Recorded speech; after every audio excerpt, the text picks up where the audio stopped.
Ready? All right, for the jury.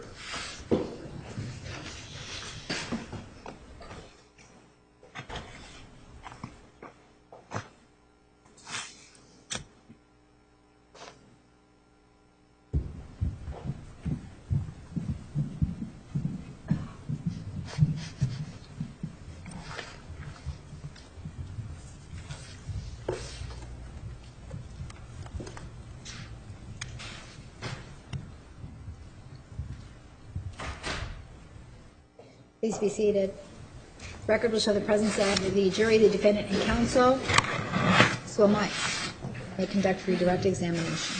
Thank you, Anna. Good afternoon, Dr. Geffner. Good afternoon. I want to start with where we kind of left off a little bit. There was you were asked questions about a letter, specifically Exhibit 839, that was sent to Dr. DeMarte when you disclosed the raw data to him. Yes. And the fact that you sent this letter on December 23rd, 2014. Judge, may I approach? You may. I'm handing you the marks of Exhibit 839.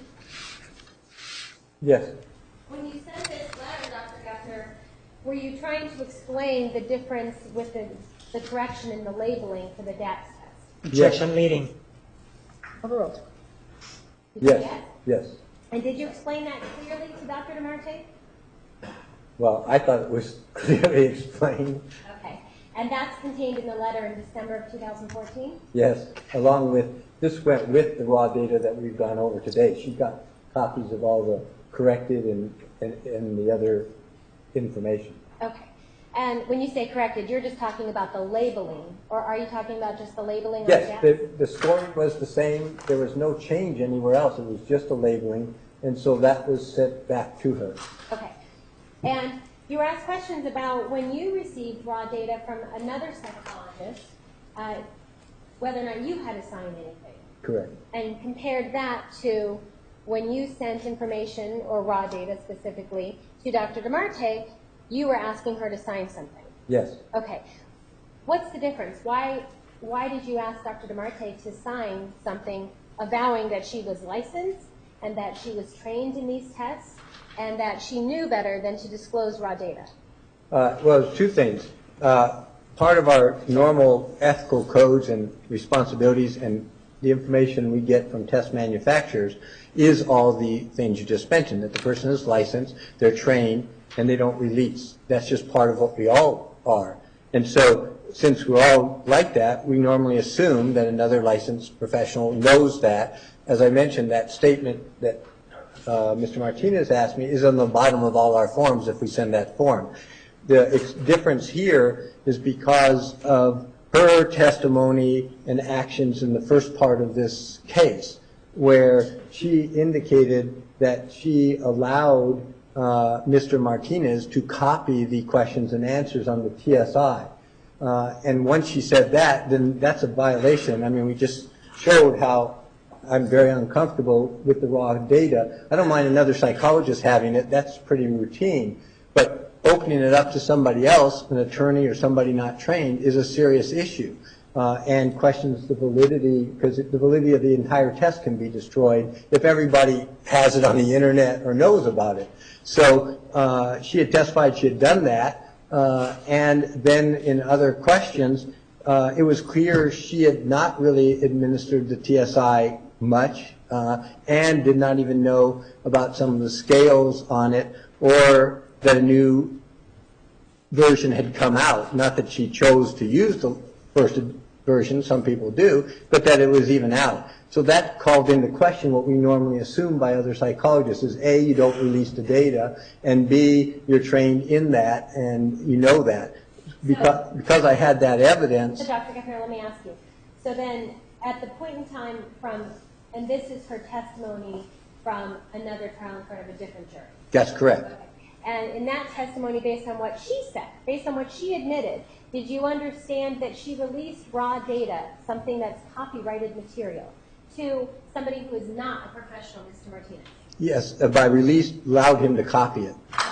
And also... Oh, I don't mean to put it on the copier. According to my understanding is he rewrote it, but that means he still had it. Is that allowed? No, that's back to the issue of releasing it to a non-trained professional. And then also, based on her own testimony, did you have an understanding that she didn't even know about certain parts of the TSI test? Yes. And so, based on this information, did that have something to do with why you had asked her to avow that she was licensed, trained, and knew better than to release raw data before you would release your raw data? Those were the exact reasons. Otherwise, I wouldn't have done that. Normally, that statement about not releasing goes on all our forms to everybody, but we already assume they know everything else, so we don't ask or do that. But because of that information, that is exactly why I was concerned. And you said that you asked that information about a reminder not to release the raw data goes on all of your forms. But when you release your raw data and that same information on all of your forms, you have to ask other professionals to sign for it? No, may have been the only time I've done that, maybe one other time, but the only time is exactly because of what you just asked. If it wasn't for those things, I would have just sent it without any question. And to your knowledge, Dr. Geffner, did Dr. DeMarte agree to sign it or not? My understanding is she refused. So she refused to sign an avow that she was licensed and trained and that she would not release raw data. That's correct. That is my understanding. And there were questions about whether or not this court then ordered you with, you mentioned with a stipulation. Yes. To release the raw data. Yes. Can you explain what you meant by stipulation? That it was to be made clear that these were the ethical issues involved and that everybody would understand them. Even though I didn't get a signed thing, my understanding was that was to be relayed. There's a lack of foundation where you got. Interesting. Did you have information coming that the court had made it clear that the court was asking you to turn over this information and that Dr. DeMarte would then you wouldn't be held accountable for Dr. DeMarte's ethical obligation? That's what I was notified of. Okay. And did that release you, or at least absolve you of any ethical issues that might occur because Dr. DeMarte chooses to violate her ethics? Hopefully. All right. You were also asked questions about Dr. Samuels, and questions about whether or not you thought he was unethical because he released the questions from the PDS test. Remember that? Yes. But basically through the questions, did you have an understanding that that PDS test, I think it was Exhibit 540, was marked for evidence? It is my understanding it was marked, yes. And do you have an understanding based on your testifying in previous trials and testifying in this trial that there is then, after it's marked, there is a person who moves it into evidence? That's my understanding. And Mr. Martinez showed you that green tag, right? Yes. And on that green tag it said that the state moved it into evidence, right? Yes. So when the state moves it into evidence, that means who is the person who was requesting to release it to everybody? My understanding then, based on that, was Mr. Martinez. Okay.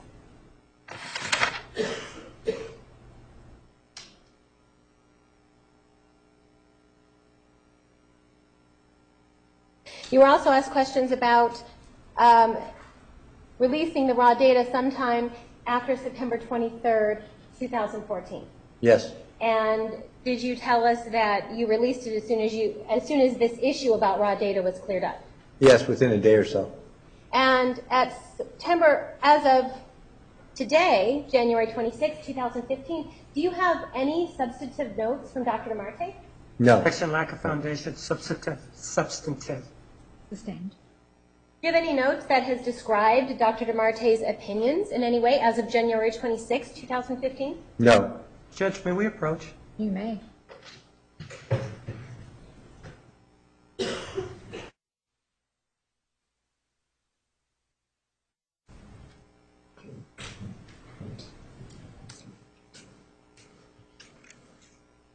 And Dr. Geffner, when you tell us that you don't have any substantive notes from Dr. DeMarte, are you speaking about anything since the beginning of this trial?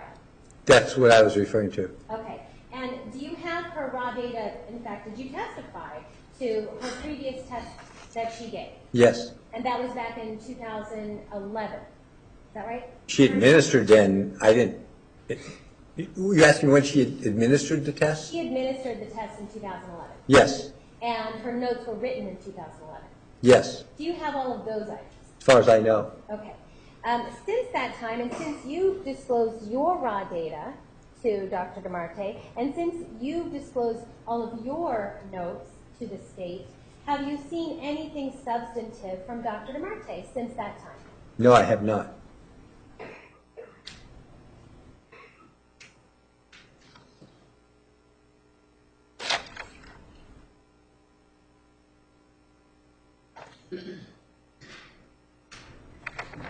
You were asked questions about whether or not you're licensed in Arizona. Correct. Are you? No, I am not. I'm licensed in California and in Texas. Okay. And is that any kind of a problem for you to not be licensed in Arizona but yet testify here? No, there's... Did you do anything to make sure of that? Yes. What did you do? Well, there's two different issues there. One is testifying, one is practice. Testifying is not generally considered practice from a licensing standpoint. Practice means either therapy, evaluation, meeting with clients. So testifying, I'm not aware any state has any type of exclusion that you can't testify as an expert. It's up to the judge to qualify you. Practice is a separate issue. Almost all states have some type of requirements on practicing in their state. So before I did the evaluation of Ms. Arias, which is considered practice, actually meeting with her, talking to her, we checked with the state board and the statutes about what you need. Some states require you to file a form, some require you to be licensed, and some require a time period that you can practice if you're licensed in good standing in another state. Arizona has a requirement that you can only practice for up to 30 days if you are licensed in good standing in another state without applying for a license, and they don't require a form or anything. So once we checked that, we followed that. So I haven't, I mean, the amount of practice we did was, I think, 4 days over those times. So, and I can't remember, it's 30 days per year, but ours was over 2 years. So in any case, we weren't even close to that. Okay. And are you licensed in good, is your license in good standing? Yes. In the other states? Yes. Okay. And so did you qualify then for that rule that says you can practice for 30 days? Yes.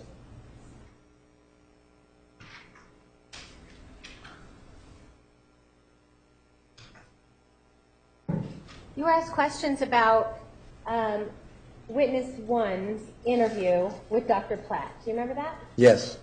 No. Witness one on the affidavits. Yes. Okay. Yes. And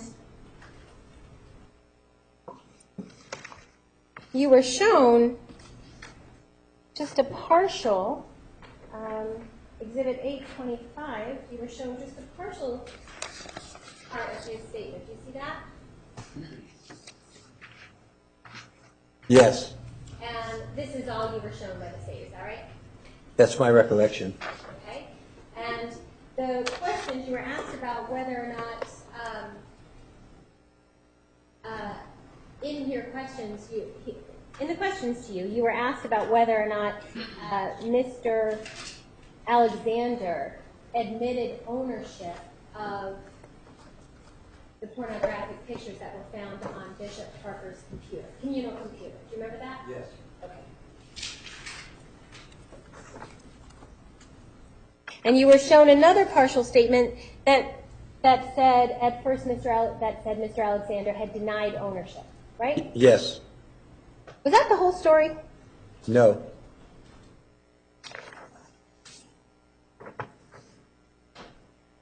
And in fact, were you allowed to finish the entire story? I was not at the time. Okay. Is there more to this information from witness one that gives the rest of the story with regard to ownership of the pornographic pictures that were found? Yes. Judge, may I approach? You may. Dr. Geffner, I'm showing you what's been mentioned in Exhibit 840. Do you recognize that? Yes. What is that? It's the notes, well, it's two things. It's the notes from Dr. Platt's first interview with witness one, and then it has the handwritten notes, some of them, well, some are marked out, of my interview with witness one. Okay.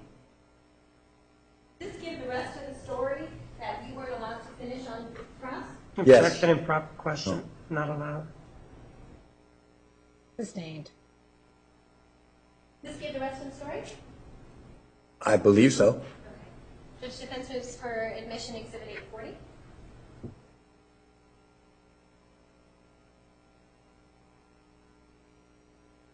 I don't have any objection to the area that deals with that issue. I do have objection to the rest of the, because it's not on point.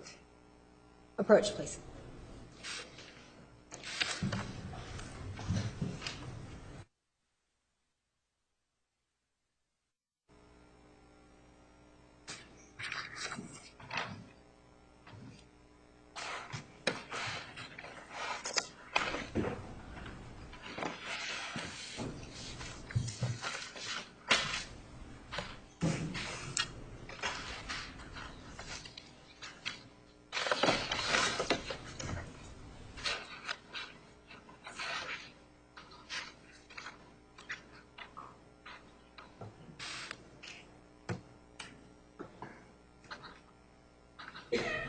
Dr. Geffner, when you were asked questions about whether or not Mr. Alexander admitted ownership to witness 1 of the pornographic pictures on the computer,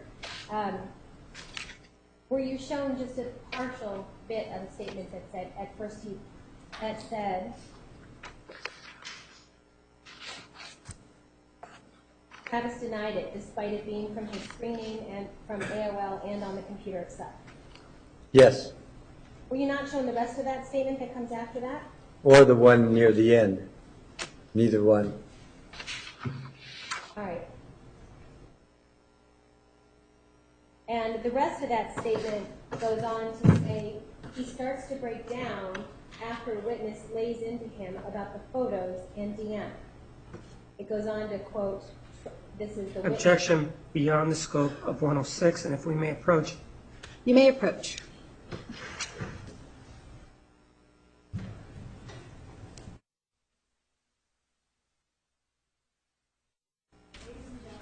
Ten-minute recess.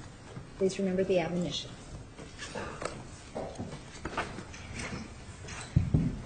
All rise for the jury.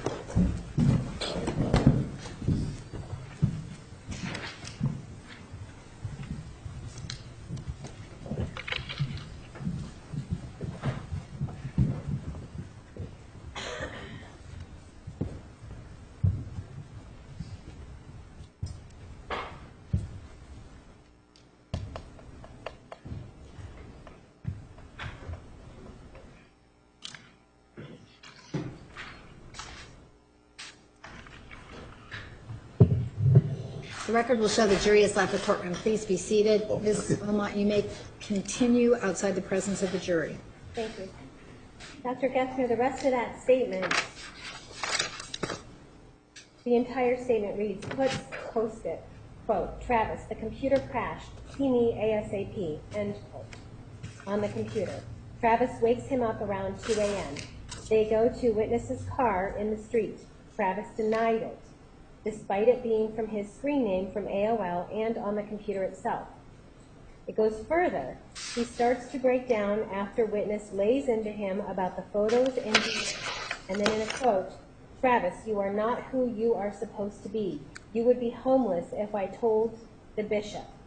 End quote.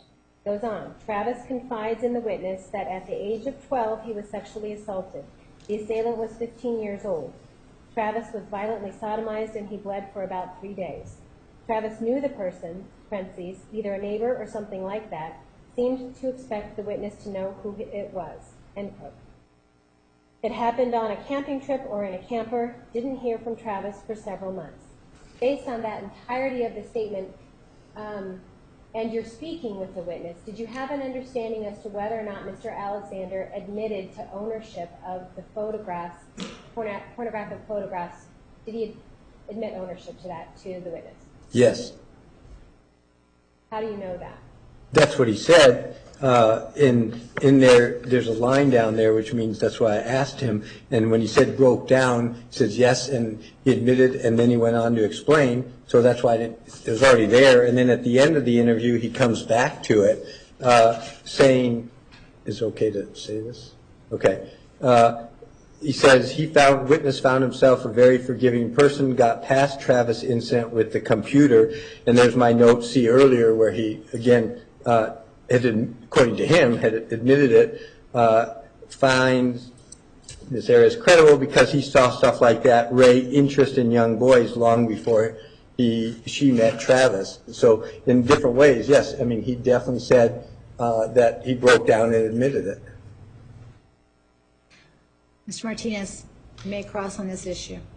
With regard to this issue only, Yes. isn't it true that you wrote down notes on the margins, correct? Yes. And these notes that are typewritten are Stephanie Platt's notes, correct? Yes.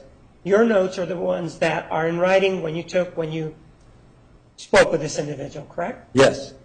And nowhere in your written notes does it say, I spoke to the witness, and the witness said that Travis admitted this viewing child pornography on the computer, right? I did not put that statement exactly like that anywhere in here. That's Well, correct. not even remotely. You didn't put it anywhere in there, did you? No, well, remotely, my notes, if you look there, has a line there, which means I talked to him about it, and if he confirmed it, I didn't say anything because that was correct. And then you see, again, there's an asterisk which says see earlier. Okay, I understand that. You said the word confirmed. If you take a look at the first page, when it comes to the date involving the Deanna Reed incident, you did put confirmed, right? Yes. If you then turn to the next page, Judge, I'm going to object to relevance. I thought we were just here on just this one suspicion, so we can get the jury back in. We are, but you may continue. if you turn to the next page when it talks about Mr. Alexander denying ever viewing or ownership of the child pornography, you don't put confirmed there, do you? No, I put a line. So you don't put confirmed there, right? And that is correct. Pardon? That is correct.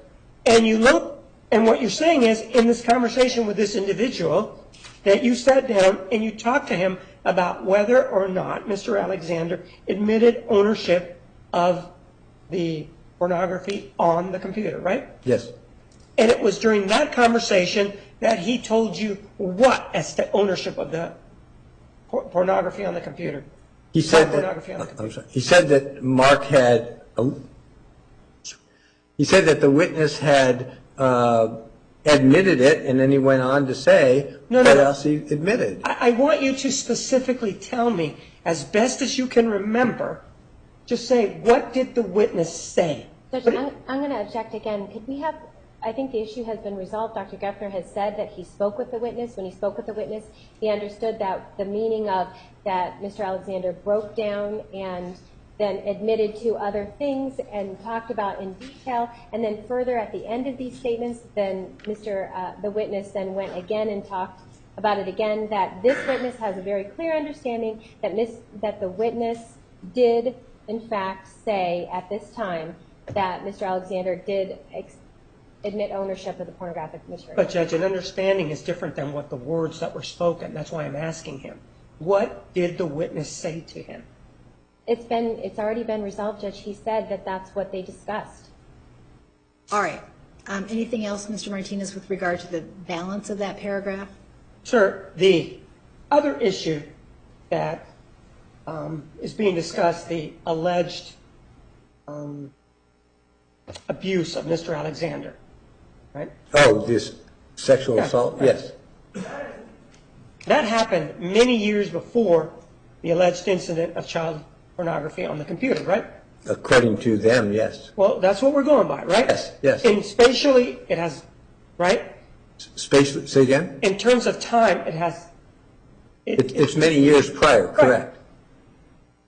Are you basing your answer about what this witness may have told you partly on the fact that Mr. Alexander may have been sexually abused?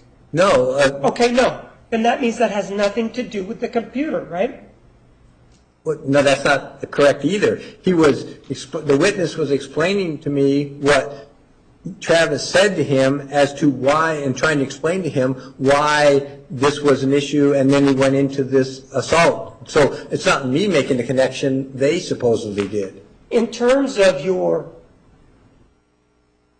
statement, or the statement of this individual to you, Yes.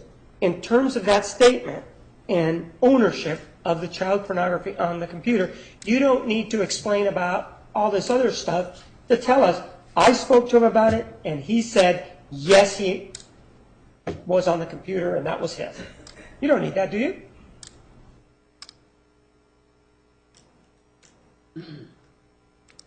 Just to say that the witness indicated that Travis admitted to that, no, I'm fine with that. I don't have anything else. All right, counsel approach.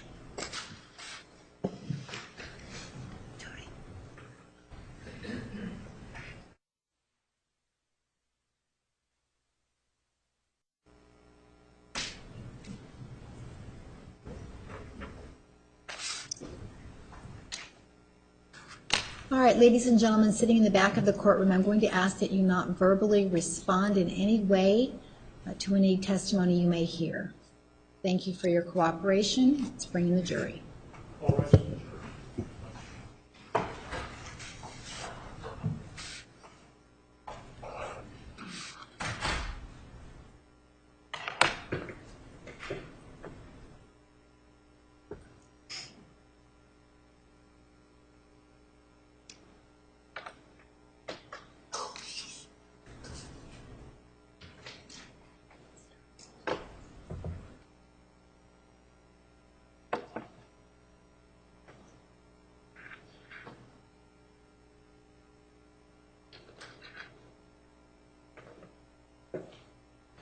Oh, it went down again. I did.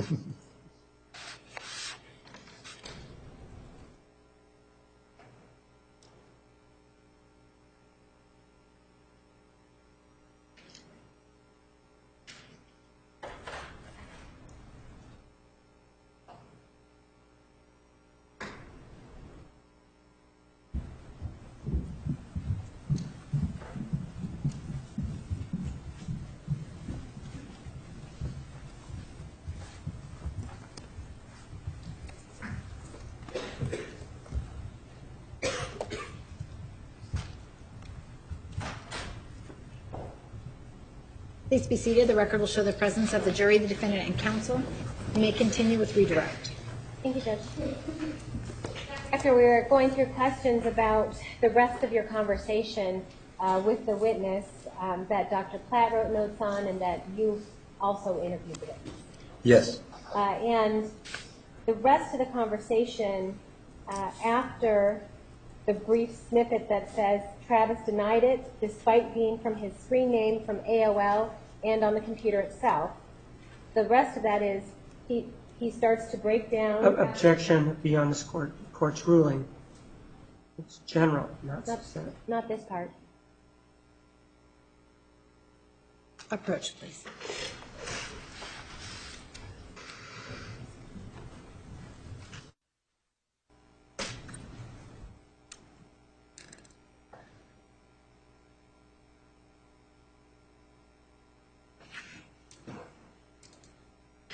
All right, so after it says he denied it, it goes on to say he starts to break down after the witness. Judge, and I think we need to determine those are Platt's. Sustained. That they Foundation. Foundation. What I'm reading to you, Dr. Geffner, are these typewritten notes by Dr. Platt? Yes. And we've discussed that, right? Yes. Okay, so let's just be clear. These are typewritten notes of Dr. Platt, and then like we discussed earlier, you have handwritten notes also. Yes. Because you met this witness. Yes.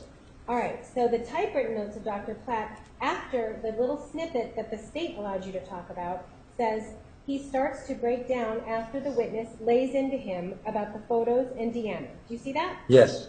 And then in quotes, the witness is saying, Travis, you are not who you are supposed to be. You would be homeless if I told the bishop, end quote. Do you see that? Yes. It goes on to say Travis confides in the witness. Do you see that? Yes. And what he goes on to Judge, if she gets Well, may we approach? You may approach.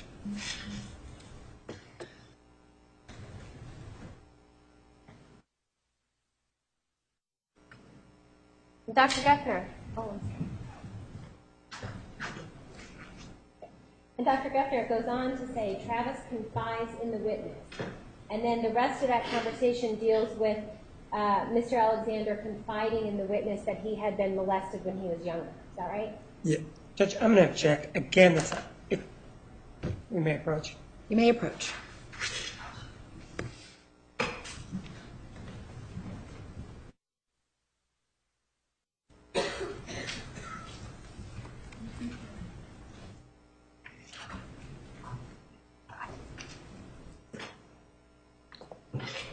Hey, Dr. Geffner, let's see if we can get through this. Okay. There is a conversation that occurs between Dr. Platt and the witness. Yes. And then do you also meet with the witness as well? Yes. And Not at the same time, later on. later on? Okay. Yes. And when you're meeting with the witness, are you going through Dr. Platt's statements with the witness Yes. and asking questions about Dr. Platt's statements that she said the witness said? Plus, or clarifying or asking additional ones related, yes. Okay. And so part of the statement that you were given says that he starts to break down after the witness lays into him about the photos, right? Yes. And that Travis confides in the witness that at age of 12, he was sexually assaulted. Yes. Okay. Based on your conversation with the witness and the notes from Dr. Platt interviewing the witness, did you have an understanding about whether or not Mr. Alexander admitted to the witness that those pornographic pictures that were found on the bishop's computer belonged to him? Objection, lack of foundation. Was he told, or is it based on? Overruled. You may answer. Yes. Okay.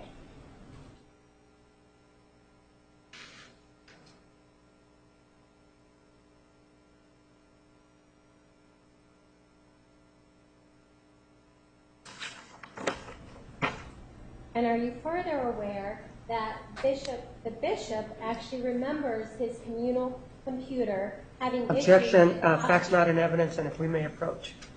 You may approach.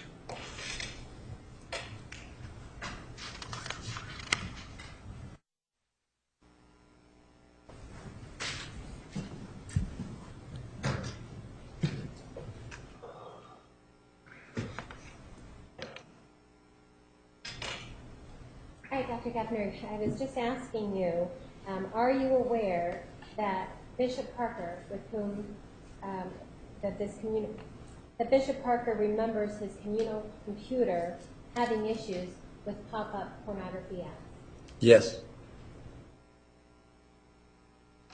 And you're also aware that, or are you also aware that later, 7 years later, in 2008, Mr. Alexander's computer has shown evidence of visiting pornographic sites? Objection, lack of foundation. Overruled. You may answer. Well, I'm not aware it was found at that time. My understanding is it was found recently about that time when his computer was analyzed. Okay, thank you. You were also asked questions about whether or not you were given a snippet again of whether or not the witness was honest with the Bishop Parker about once he found these pornography pictures and whether or not he told the bishop. What's your understanding as to why the witness would not have told or did not tell the bishop about the pictures? Objection, speculation, and beyond the scope of what the state was allowed to ask. Overruled. You may answer. He indicated that, the witness indicated that he saw the pictures, he was able to describe them, and he was afraid that if he had told the bishop what he had seen, which would have meant that he saw them himself, that there may have been ramifications for his marriage in the church due to his interpretation of their religious doctrine and whether it was by accident or not, it could have caused a problem, so he never said anything either way. That's what he and I talked about. Okay. And instead of not saying anything to the bishop, did he deal with Mr. Alexander personally? Yes, that is my understanding. Okay. And did he handle it on a personal level then with Mr. Alexander rather than notifying other people Yes. and causing embarrassment for Mr. Alexander? Objection, speculation. Sustained.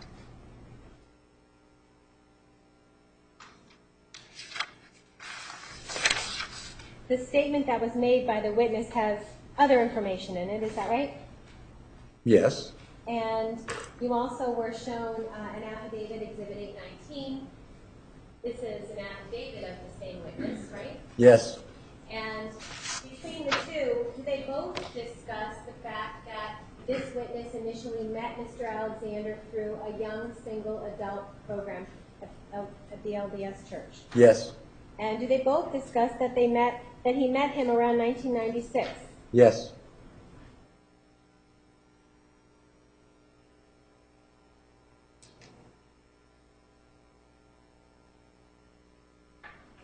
And has he discussed as well that he knows who Deanna Reed is? Yes.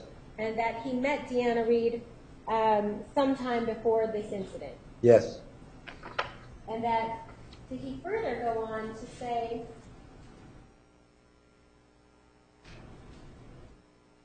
well, you remember you're shown this second statement that was written on January 17th of 2015? Yes. And it's another statement written by witness number 1. Yes.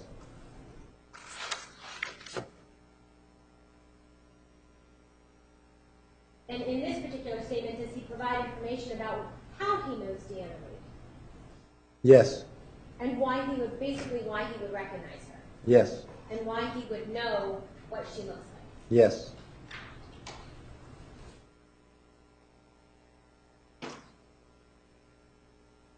Does he further go on to say that he maintains that there is no case of, and I apologize, in this particular instance, are we talking about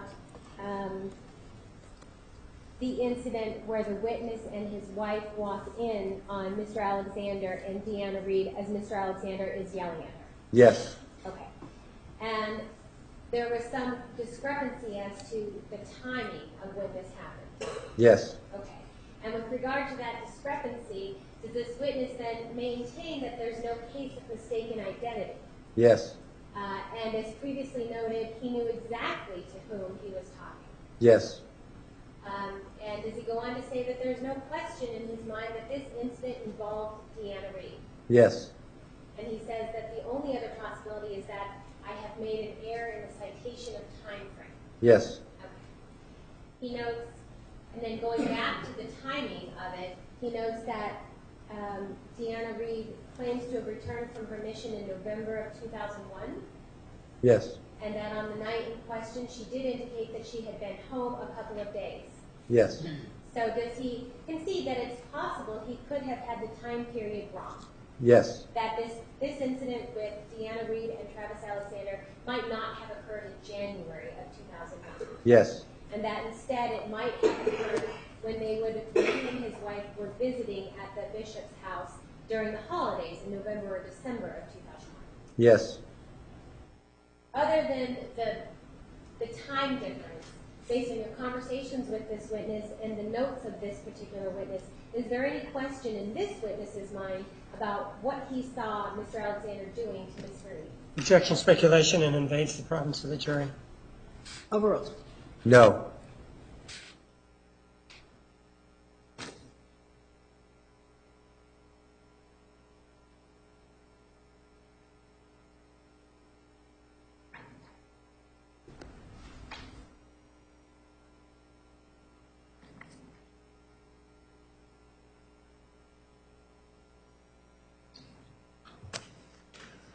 You were asked questions also about the first psychologist and some of the first psychologists, the first female psychologists, some of the evaluations Yes. and some of the notes. Yes.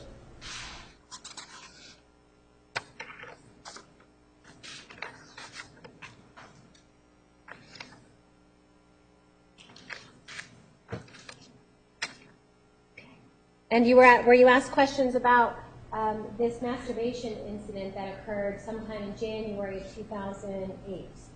Yes. And I'm referring to when Jodi says she walked in and saw Mr. Alexander masturbating to a picture of a child.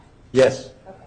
And did the first psychologist discuss that in her notes? Yes. Judge, may I approach? Okay. Showing you exhibit with the marked as exhibit 843. Do you recognize those notes? Well, the excerpts, yes. Are these excerpts from the first psychologist? The first female psychologist. Yes. And they're also at the end attached to it. Is there also notes from her report? Yes.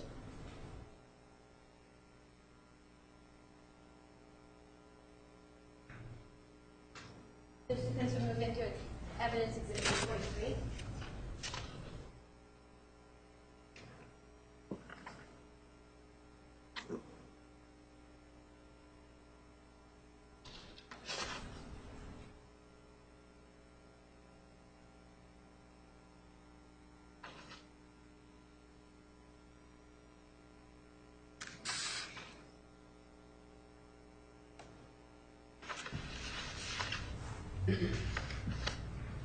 I do not object to the Approach, please.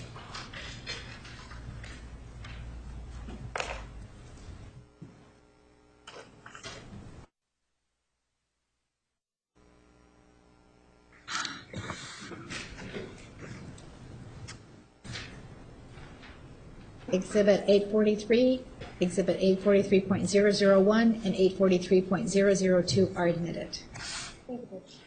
I'm showing you exhibit 843. These are notes from the first psychologist. These are type notes dated April 29, 2010.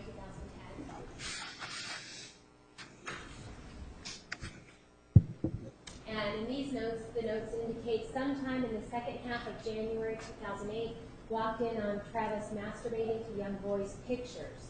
Boys were approximately 7 years old. It goes on to say pictures were spread out on his bed and he was on his knees masturbating. She had left and came back because she forgot something. She ran out. Is that accurate? Yes. Okay. objection. Is that accurate? From the reporter, is that accurate? Rephrase. Is this an accurate depiction of what the notes say? Yes. Okay. And on these particular notes, is it your understanding that it was an interview with the psychologist? An interview of Miss Arias? Yes. Okay. And nowhere on these notes does it say anything about internet, does it? No. Then let me show you in Exhibit 843.001. These are handwritten notes from April 29, 2010 with the same psychologist. Is that Yes. right? Correct. We see on the handwritten notes, sometime in the second half of January 2008, walked in on Travis masturbating to young boys' pictures. Yes. And then there's a side note that says about 7 years old boys. Yes. And on to the next page, does it say, go on to further describe it, April 29th, pictures were spread out on his bed and he was on his knee master. She had left and came back because she forgot something. She ran out. Yes. Does it say anything on these notes about internet? No.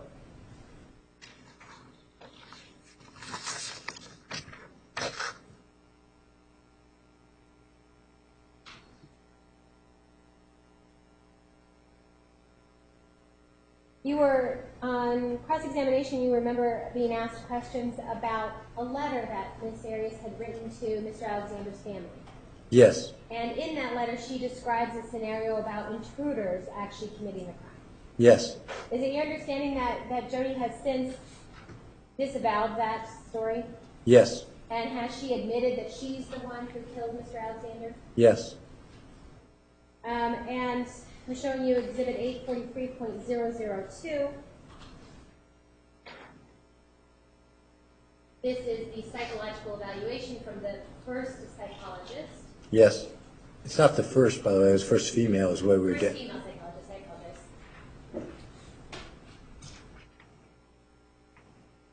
her report, does she talk about why Jodi made a story up?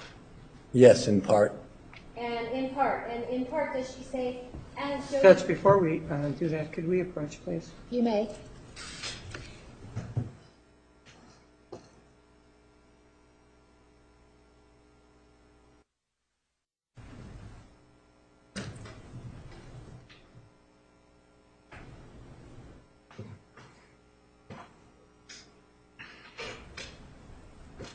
And in this report, from this psychological evaluation, does the report say that as Jodi looks back on that night, and is it your understanding that she's talking about June 4th, 2008? Yes. Okay. The day that she killed Mr. Alexander. Yes. As Jodi looks back on that night, she thinks she just attempted to put things together to make sense out of things. She stated that at first she had little memory of what happened. She also had such mixed emotions. She was scared for her life and yet still loved Travis so much. She just could not reconcile that she did it. Therefore, she recounted a very different story for family, friends, and the media. Yes. And is that consistent with what information you have throughout the records of why Jodi didn't tell the truth right after it happened? Yes, it is consistent. And is it consistent that she couldn't reconcile, she couldn't admit it to herself? That's what she indicated to the various people who evaluated her.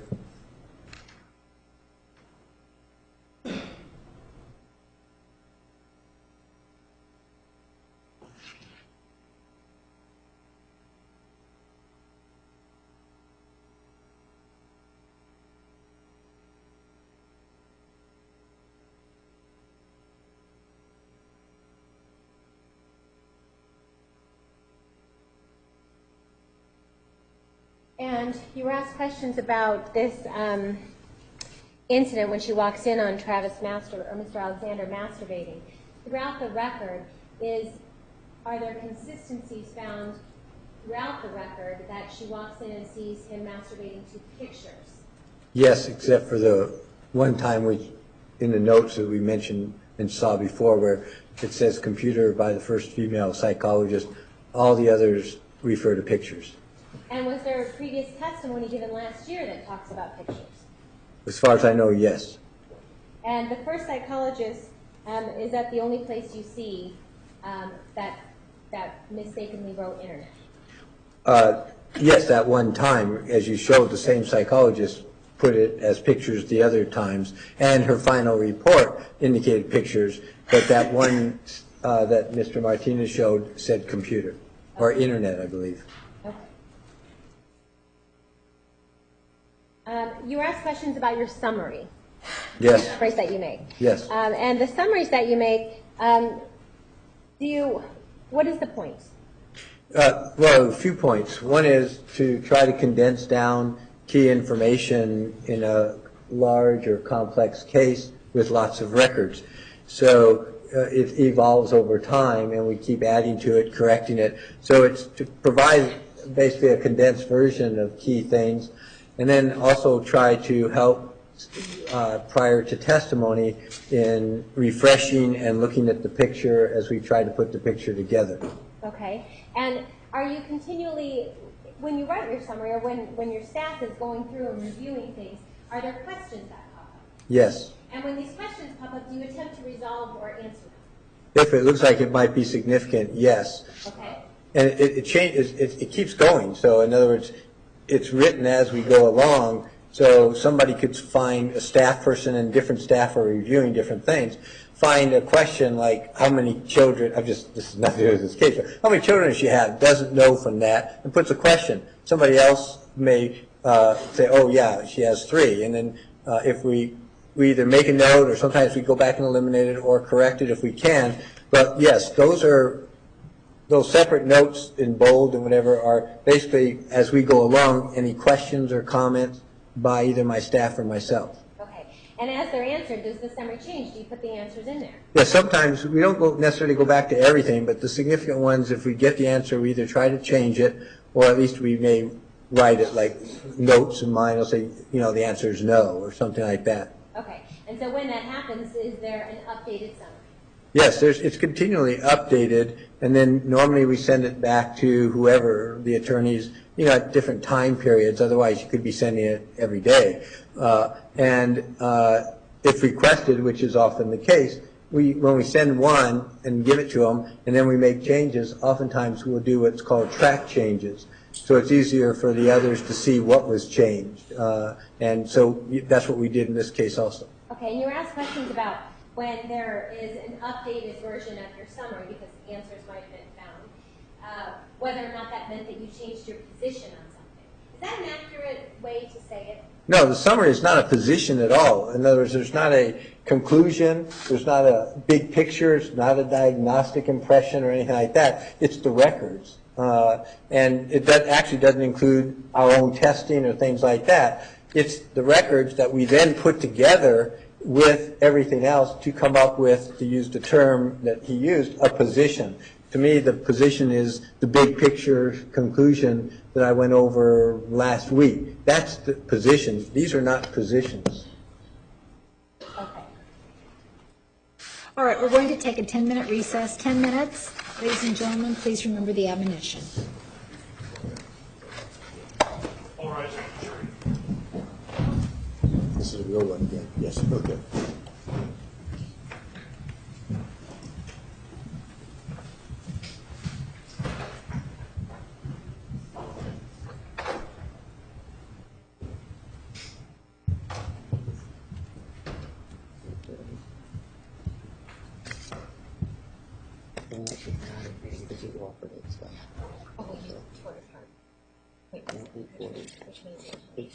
I don't know the one that was one of the answers, so no.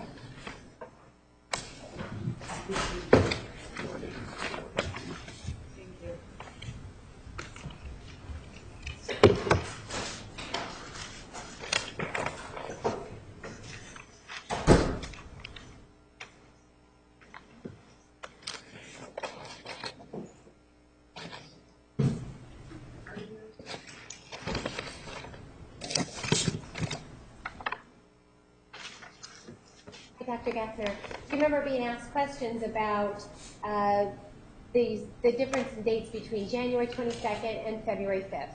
Yes. And these had to do with what was written in the first female psychologist reports. Yes.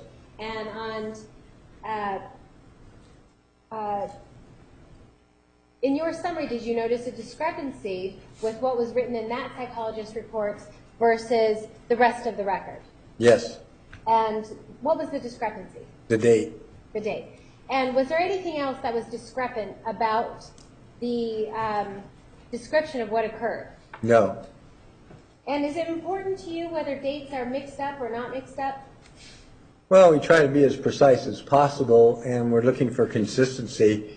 It happens if it's a major difference, in other words, years off or something else, then we have to try to figure out what went on.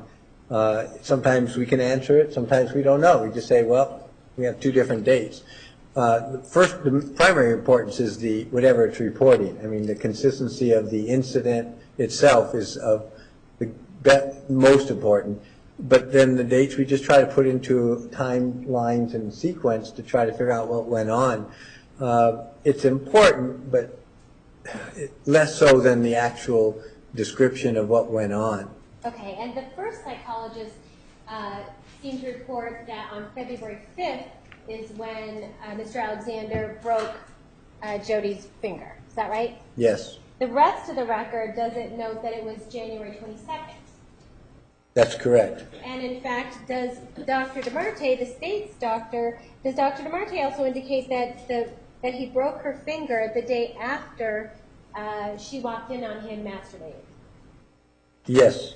And based on the rest of the record, do we know that the day after she walked in on him masturbating would have been January 22nd? Yes. And whether or not we're talking about him breaking her finger on January 22nd or breaking her finger on February 5th, does it make it okay for someone to kick him and break their finger? Objection calls for a conclusion that's non-psychological. makes it okay. Sustained. Is it still physical abuse to kick somebody, whether you kick them on January 22nd or whether you kick them on February 5th? No, I mean, yes, it is physical abuse. It's an abusive incident. The date it happens doesn't change whether or not it's physically abusive. The incident itself and description itself is what you go on. Okay, and in the descriptions itself, throughout the record, is the descriptions, are they consistent? Objection like a foundation as to who. Overruled. You may answer. Other than that discrepancy we just mentioned, yes.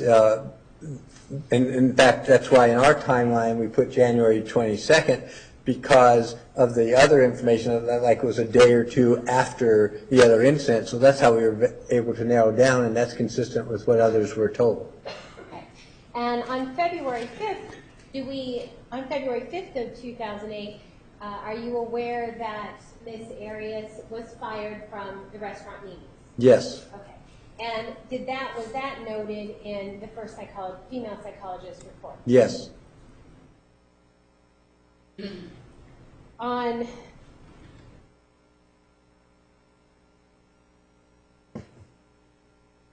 were asked a lot of questions about this incident, walking in on Mr. Alexander masturbating, right? Yes.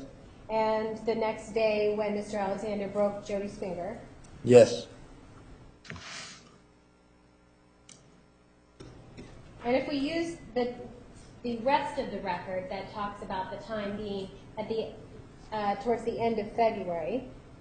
End of January? I'm sorry, end of January 2008. Yes. Do you remember mentioning on cross-examination that there was a journal entry where Ms. Arias writes in her own journal that she hasn't written because there's nothing noteworthy? Yes. Okay. I'm showing you exhibit number 242.002. That's January 24th, 2008, right? Yes. And is that the first entry we have after the incident on January 22nd? Yes. At least the first that I know of. Okay. Well, we have January 20th, 2008. There's no dates. In it? Yes. And then January 24th, 2008. Yes. Okay. And it starts with saying, I haven't written because there has been nothing noteworthy to report. Yes. Do you have an understanding of what that means, nothing noteworthy to report? Objection lack of foundation. Overruled. You may answer yes or no. Yes. What's your understanding? Lack of foundation. Sustained. Based on what is your understanding? The interviews with Miss Arias, plus the other people who interviewed her, and the records itself. Okay. Objection lack of foundation. Which records? Approach, please.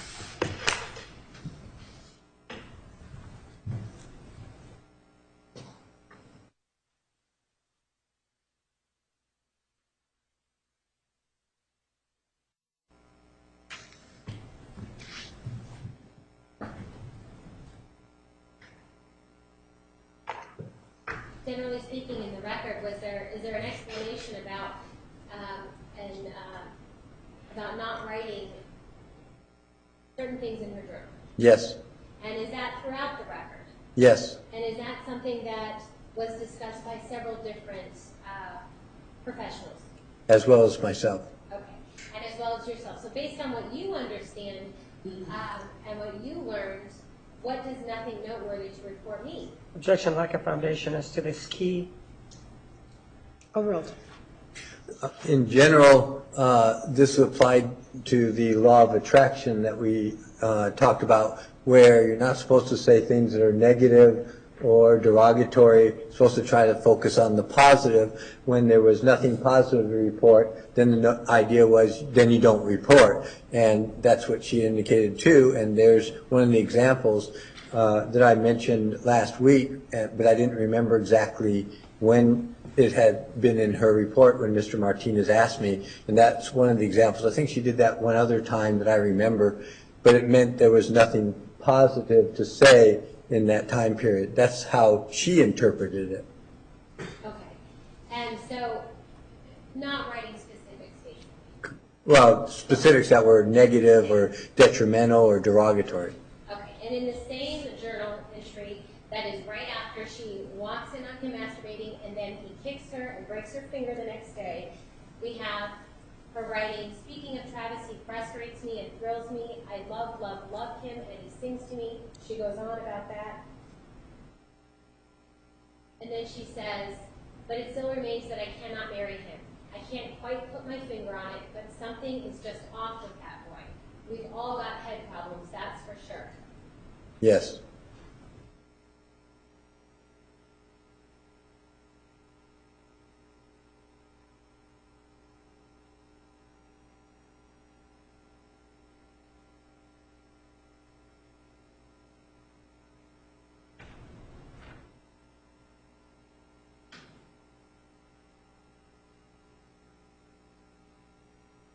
When we talk about January, so the fact that she doesn't write anything in her journal on January 24th or January 23rd or January 22nd about Mr. Alexander kicking her and breaking her finger, is that consistent with everything else in the record that you've seen with how she writes about any type of physical abuse or negativity in her journals? Yes. Speculation. Overruled.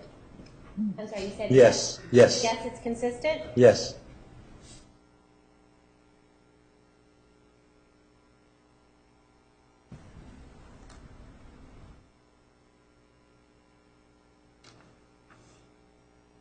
We know that on February 5th, she writes about getting fired from Mimi's Cafe, right? Yes.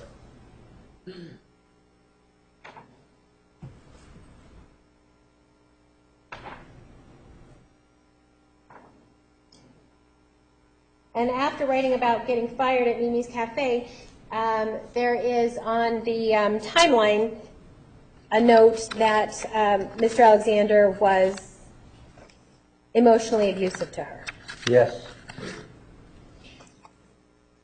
I have the timeline if you were looking for Oh, you it. do? I didn't know if that's what you're asking. You may. Sorry.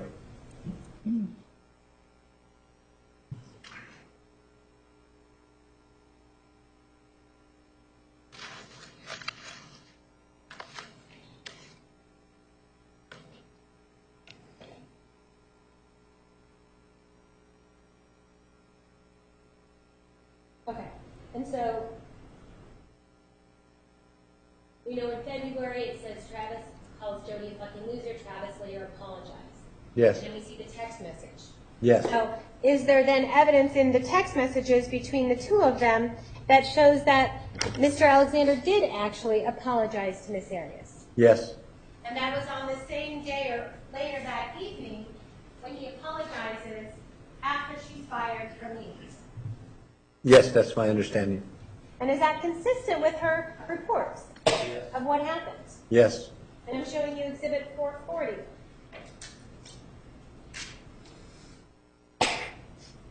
And you can see where it says outgoing, meaning it's coming from Mr. Alexander. It says, hey, I'm real sorry about today. Really stressful times, and that was just poor timing. I'm sure this will be a blessing in disguise. Yes. You see that? Yes. And the actual date, obviously, is, it says here, February 6th of 2008. But if we subtract the 7 hours, does that put it on February 5th? Yeah, the evening of the 5th. Okay. And so, do you see consistencies between what she writes in her journal about getting fired from Mimi's, what she reports to different professionals about the emotional abuse that day, and then the consistencies about what she reports that he apologized? Yes.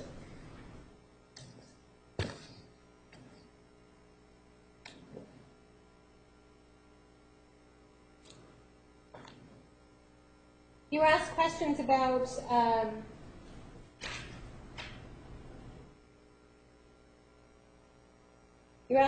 about whether or not writing in her journal that she would only write things that would be to her benefit. Do you remember that line of questioning? Yes. And is that, in your opinion, is that true based on your reading of the journals? No. And why is that not true?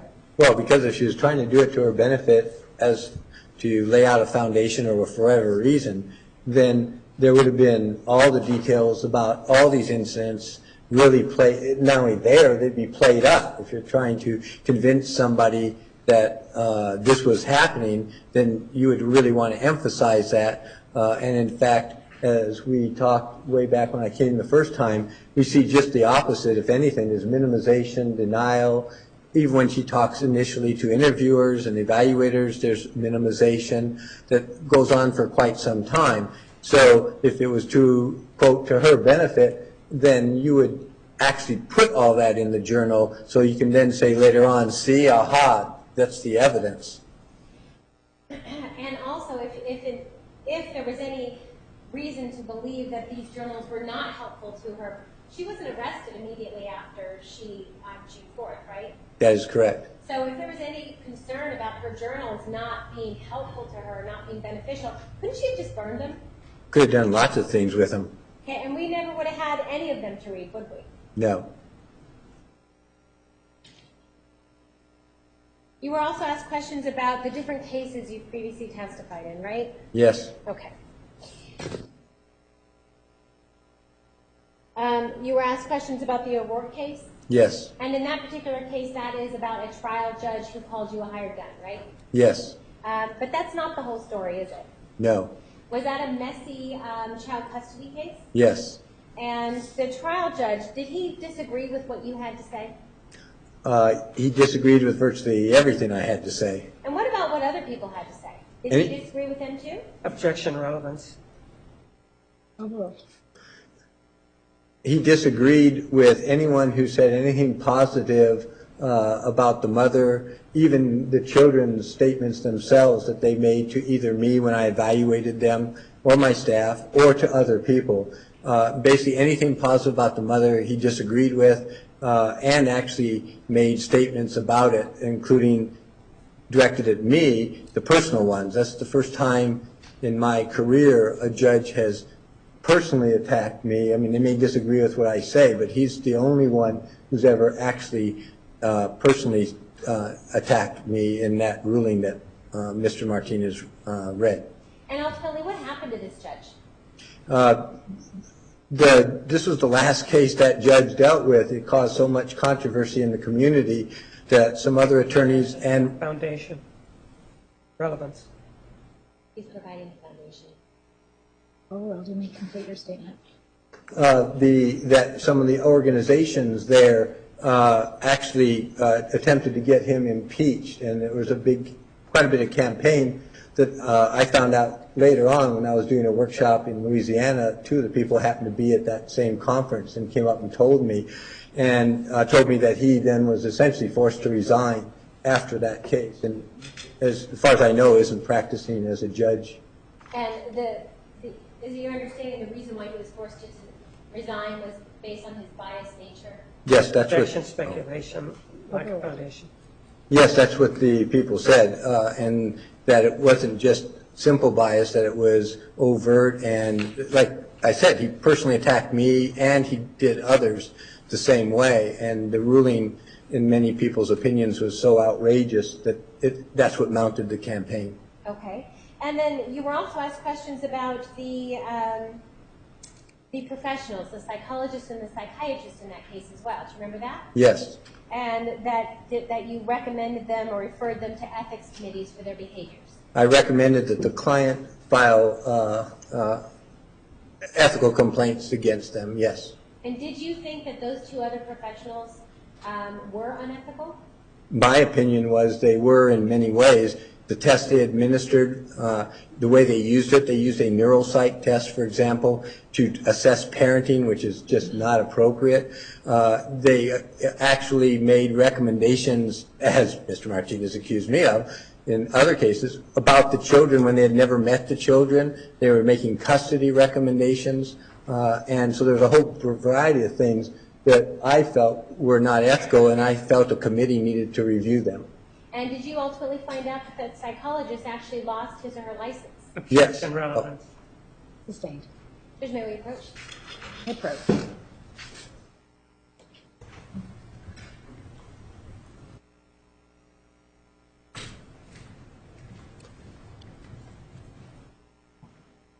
Doctor, with these two professionals that you were concerned with their ethics during the O'Rourke case, did you later find out that, let's speak about one first, about the psychologist losing his license?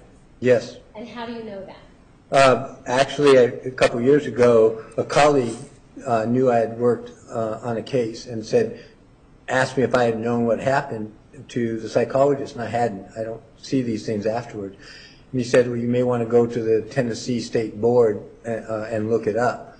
Did you do that? Yes. Okay, and did you find out that that psychologist lost his license for Objection leading. Overruled. unethical, unprofessional, and dishonorable conduct? Yes, that's what it said in the State Board's website. Okay, and is that similar to the conduct that you were witnessing in the O'Rourke case? Yes. And there was a psychiatrist also involved? Yes. And the psychiatrist, was that person somehow discredited later? The ideas that he presented in this case were discredited later, yes. Okay, so the ideas that he was testifying to in the O'Rourke case were later discredited by the American Psychiatric Association? Yes, he was saying that a particular person, the mother, suffered from this syndrome and went on to explain what this syndrome was, and I testified there was no such syndrome or diagnosis. As I mentioned, the judge ignored that. Now, I think it's been about 2 years, he proposed that syndrome be in what we call the diagnostic manual for mental illness. Because the American Psychiatric Association was revising it. It's a 10-year process. And he and a large group of people were proposing that that same thing he testified to in the case I was on be adopted by the American Psychiatric Association as an official diagnosis. They not only rejected it, they did a very specific press release and said that there's no credibility behind that, there's no research, and it's not even open for consideration because they were getting so many calls and complaints. And they said it's not even an area that to be researched. There's no research about it at all. And pretty well said, this what was proposed by this guy has no merit. So basically what you're saying is that your concerns about these two professionals' ethics were validated later? Yes, by other parties, not besides me. Okay. You were also asked questions about the Clark case. Yes. And that has to do with providing an affidavit. Yes. And the prosecutor asked you questions about whether or not that affidavit lacked credibility. Yes. But is that what really happened? No. Okay, so what really happened? What's the rest? The attorneys for a defendant evidently needed to file an affidavit about a criminal case to an appellate court. And they needed it by a certain date, which was like the week after. And I said I didn't have time to review the records to do that. And they said, okay, review these records that they handed me, and whatever your comment is about that, go ahead and write up. So in the affidavit, I specifically said it was based only on these records that the attorney gave me and listed what the records were. And so the appellate court came back to say, well, essentially, we appreciate that, but because you're only basing it on that, that's not credible, and we're not going to allow it. And then they discarded it. So the only reason why that the court knew that you didn't review all the records is because you were honest in your affidavit and noted it for everybody? Yes. Is there anything about that appellate opinion that challenged your credentials or integrity in any way? No. You were asked questions about the French case. Yes. And is that the Hawaii case also? Yes. Well, not also. The other was elsewhere. It is the Hawaii case. It is Hawaii. Yeah. Okay. And you were asked questions about your testimony supposedly being excluded. Yes. Is that what really happened? No. So what really happened? This was a criminal case, a kidnapping case, and it also had various allegations of child sexual abuse. And so I was testifying for about a day and a half. And then one of the attorneys asked me, besides all the others, I was testifying about the dynamics of child abuse, et cetera, and did this in front of the jury for, like I said, about a day and a half. Then one of the attorneys asked me something along the lines of whether I believed or about the sexual abuse itself. and the other attorney objected, saying that's up to the purview of the jury, that's the ultimate question, and I shouldn't be allowed to answer that. And Is that the testimony that we're talking about, that you were not allowed to answer? yeah, it wasn't excluded. The judge agreed and said, no, don't answer that, and then I didn't, and we went on to other issues. And I take it, because this was appellate, I didn't know about this for years, then evidently that attorney appealed the case saying I should have been allowed to answer that question, and the appellate court ruled, no, I really shouldn't have been, and that the judge was right to not let me answer the question. Didn't exclude testimony, so I never answered the question. Okay. So did that have anything to do with your integrity? No. Did it have anything to do with your credentials? Not in a negative way. Okay. And in fact, did the appellate opinion actually note that you are a psychologist with extensive training, education, and experience in the field of family violence? Yes, they specifically stated that, which was a little surprising, but they did that in their opinion. So they were very clear they weren't challenging my credentials. It was a legal issue. Okay. And you were also asked about a case called Sepulveda. And in that particular case, you were asked questions about whether or not the fact that you weren't allowed to testify about the brain. Correct. But is that the whole story? No. Okay. So tell us what actually the whole story is. Well, that's like 25 years ago, and many courts were not educated about neuropsychology and who's credentialed to do that. And I was already board certified in neuropsychology. Neuropsychology is the study of how the brain affects the behavior. Most of the people who are certified in that are actually psychologists, but they're MDs too. So it overlaps medicine and psychology. And so we had evaluated a particular defendant in a criminal case, and I had done a neuropsychological evaluation to assess brain functioning, and then also had reviewed PET scans, which is scans of the brain. So I had been testifying a good part of the day about our evaluation, and then they asked me questions about the brain, and the other side objected, and the judge says, well, he's not an MD, he can't testify about the brain, and so they, I guess, appealed it and lost at that point. The courts were not educated about neuropsychology and who has the credentials to actually testify about those things. And since 25 years ago, have you testified about the brain? Numerous times. And has there ever been an issue now with courts not allowing a neuropsychologist to talk or testify about the brain? No, I mean, I'm board certified in neuropsychology. It was way back then, and it was renewed again in '95. I've written articles and trained all over the world on the effects of the brain on trauma, etc. And that was the only time that was not allowed. I've been allowed to testify in numerous cases. Do you also have a diplomate in that area? Yes, in the non-technical language is board certified. It means you have specialized credentials. So as people have mentioned, I'm already a licensed psychologist. But in our field, if you want to go beyond that and specialize, there are things called certifications, board certifications, or diplomate.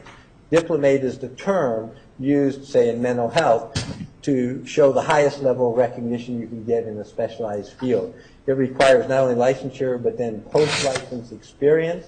There's testing, sometimes oral and written. There is a committee that reviews your actual work product. You have to send them a sample or a video or something. And then once you go through all that and they approve your credentials, your supervised experience, and then you take these tests, then you can become board certified and receive a diplomate. And so I received a diplomate in clinical neuropsychology way back then, and then it was renewed meaning the first time I got it, there was no test. And so they realized, so the board, which is a national board, started instituting a test in 93, 4, 5. So I went back and did it and got recertified again in clinical neuropsychology, and that's one of 2 diplomates I have. All right. You were also asked a lot of questions about when Mr. Alexander and Jodi broke up. Do you remember those questions? Yes. And there was a long discussion about boyfriend, girlfriend, and breaking up. Yes. Right? So, is it your understanding that Jodi broke up with Mr. Alexander on June 29th, 2007? Yes.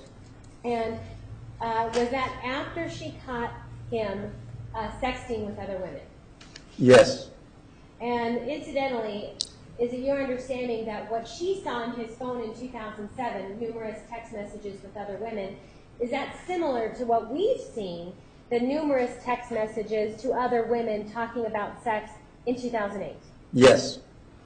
And after, does she, in the records that you reviewed and your interviews, after the breakup happens on June 29th, is it Mr. Alexander who then continues to contact her? Yes. Lack of foundation. How does he know? Sustained. I'm sorry, just Sustained. Okay. And one of the records that you reviewed is from the first psychologist on February 3rd. May I approach? You may. Thank you. Exhibit number 843.003. Do you see that note there? Yes. And does that provide you information about whether or not Mr. Alexander was the one who contacted her after the breakup? Yes. Which defense moves in exhibit 843.003? The foundation for the first page is already moved.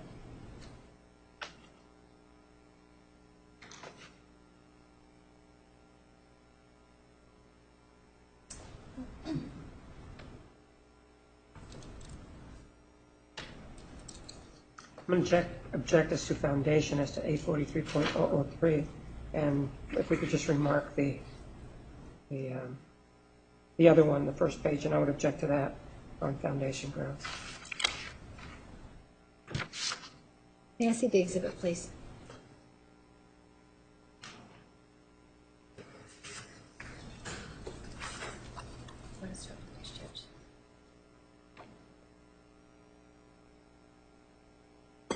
Approach, please.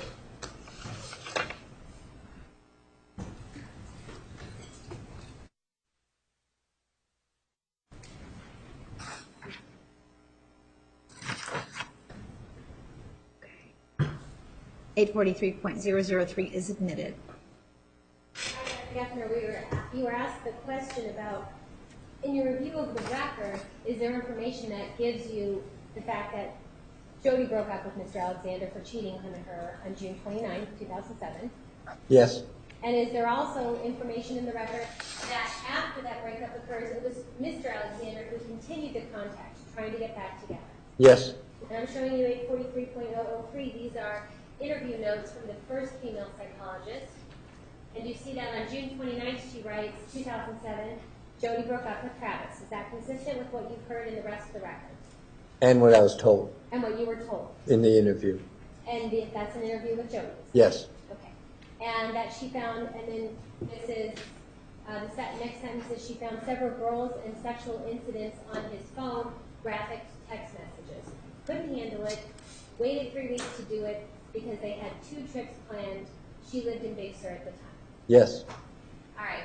And is that consistent with the rest of the record and other professionals who either spoke to Jodi or you yourself and your team speaking with Jodi?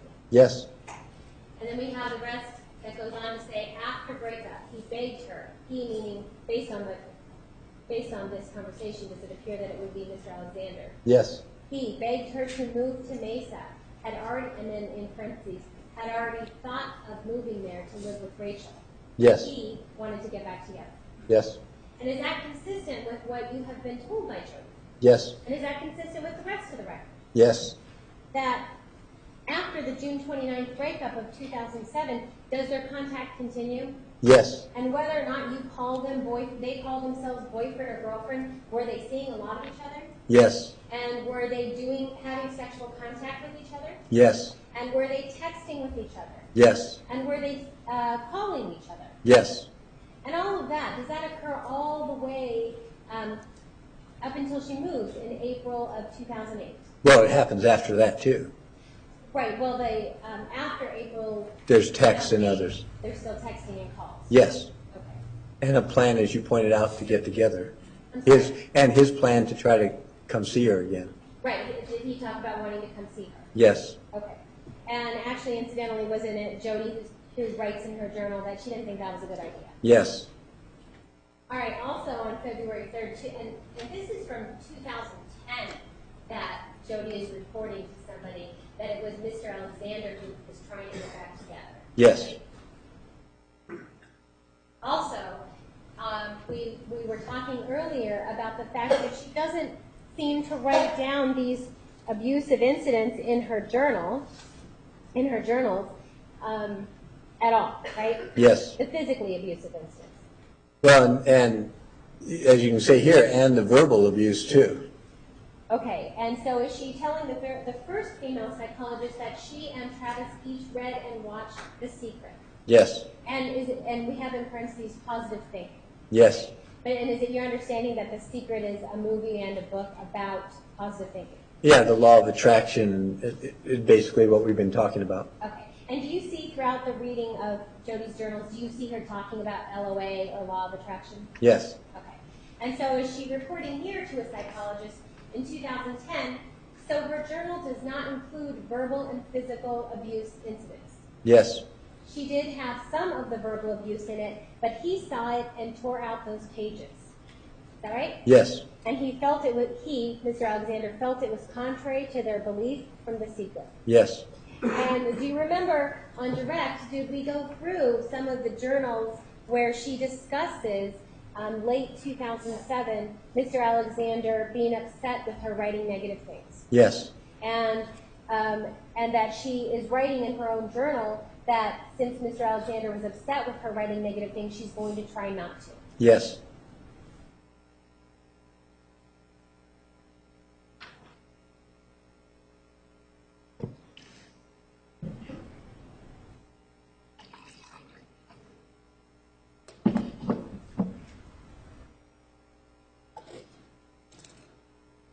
Based on, we don't have any text messages from June of 2007, right? They don't begin until Oh, right. Correct. December Correct. of 07 about Yes. that? Okay. But based on your review of the record, is it your understanding then that once the breakup occurs, it's Mr. Alexander who is attempting to woo her back? Yes. Yes. Do you see in the records any behavior from Mr. Alexander that is consistent with what Jodi's reported about trying to get her back? Yes. And whom do you see that with? Various other women. Okay. Do you see that with Lisa Andrews? Yes.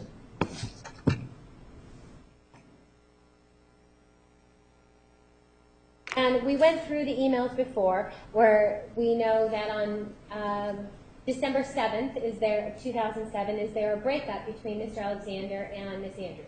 Yes. And by December 22nd, we saw another email of 2007 where it's clear that they're back together. Yes.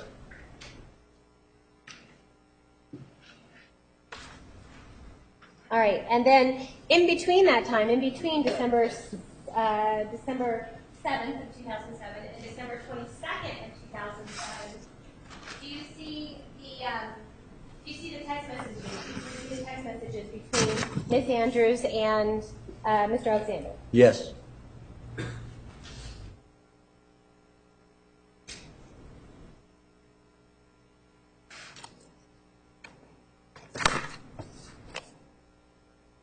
Did you review the text messages between Miss Andrews and Mr. Alexander in their entirety? Yes. And did that give you an understanding of the type of relationship that they have? Yes. And did you see consistencies in Mr. Alexander's behavior, the way he would text and the things he said to Miss Andrews, consistencies with the way he would talk to other women? Yes. Judge Defense moves in Exhibit 800. Objection relevance. Approach, please.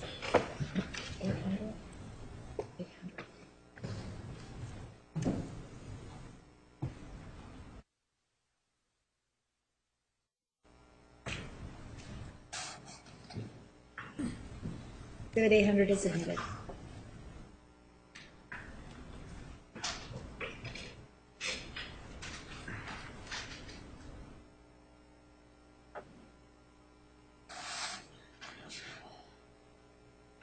All right, Exhibit 800, these are group text messages between Miss Andrews and Mr. Alexander. Is that your understanding? Yes.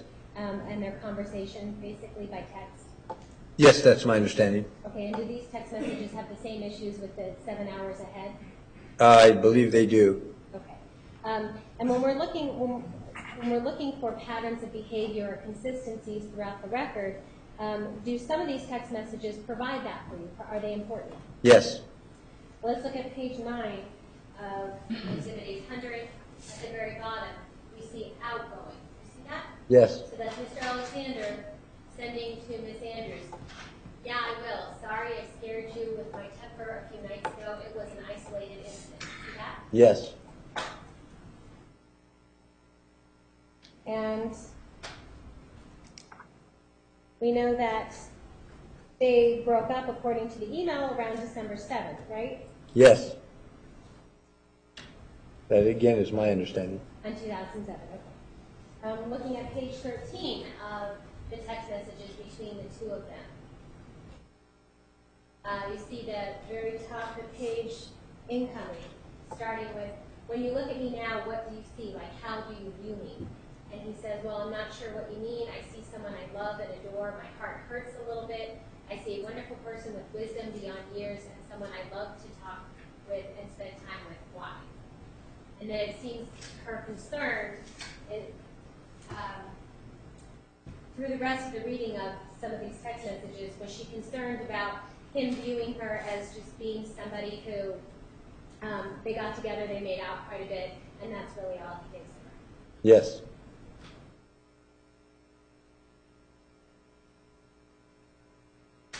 And is he sending her, during this time after they break up, is he sending her messages like this? And we see outgoing on, this one's dated 12/10, but this would really be around midnight of December 10th, right? Yes. Where he says, it's easy to be good to you. I will remember you as the one that got away. I wish you would be mine forever. Yes. And in reviewing the text messages between the two of them, do you see several examples of where he is telling her things like that, telling her things that he wishes they would get back together? Yes. And is that consistent with the things that Jodi reported about what Mr. Alexander did with her? Yes.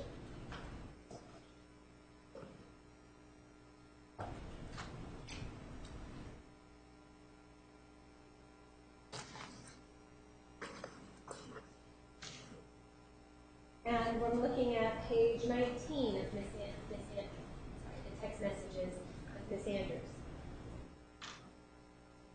And do you see evidence of, in these text messages, do you see evidence of jealousy? Yes. And we're looking at specifically, well, I was going to start right here at 12/12 Okay. of 07. And it looks, he said, this is an outgoing message saying, so I saw you awful cozy with old Scotty H. And then the next email or text is again from Mr. Alexander, no response. And again from Mr. Alexander, wow. And again from Mr. Alexander, what about your programs and what about Scotty H? With 3 question marks. And then he goes on to say, wow, you're freaking rude. It was a joke. I didn't see you there. I was just playing with you. Obviously, I struck a nerve. You went on a date with your ex-boyfriend 4 days after we broke up. I was trying to make light of it. Your response shows there isn't much to make light of. I had your programs done yesterday. Sorry I didn't bring it up sooner. I forgot when we were talking yesterday. You see that? Yes. And it looks like there's a conversation going on, but we don't have her incoming statement, right? Correct. Because then there's a response from Mr. Alexander saying, keeping tabs, question mark? Have I been keeping tabs? Have I really given you grief about every guy you talk to? I was trying to make a joke. You need to be nicer. I don't deserve your sharp words. You see that? Yes. Is this type of talk with Miss Andrews after they've broken up, is this type of talk consistent with what Jodi reports that Mr. Alexander did to her? Yes, it is. And in what way? It's that on and again, off again, with apologies, then more rude behavior or verbal abuse or something along those lines, then apology or then getting back. It's this up and down that I talked about the first time I was here that we see as a major pattern going on that Miss Arias had in her journals that we kept talking about, and we see it here as an example, and it's also with other women too. It's this up and down, I guess, is the way I view it, where you attack and then you apologize, and I want you back, you're the best thing, and then it keeps going like that. And in this type of questioning, do you see in this particular incident this type of questioning that Miss Andrews dare be with another man? Yes, I mean, again, it's that the same thing we saw with Miss Arias whenever a man was in the picture. Even, as you said, they're broken up and he's now lashing out according to the text. The difference is that in here we do not see her essentially biting. We don't see her responding, and that's why he keeps emailing until she does. Whereas with Miss Arias, there's a different reaction where she is then feeling bad about that when it happens, or when he lashes out, and then you see where she tries to not mention those things again. And this is December of 2007. In December of 2007, do we know that Mr. Alexander, while he's sending these messages to Miss Andrews, is also sleeping or having sexual contact with Jodi? And at the same time contacting another woman that you haven't even mentioned yet, all at the same time. Okay. All right, we're going to take a 5-minute recess. We're going to change court reporters. So 5 minutes, ladies and gentlemen, please remember the admonition.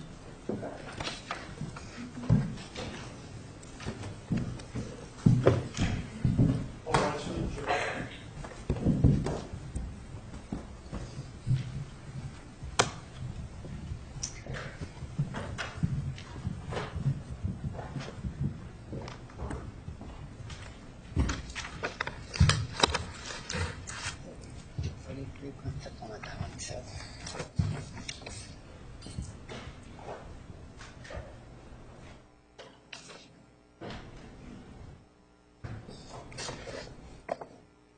I can run to the restroom. You can, yes.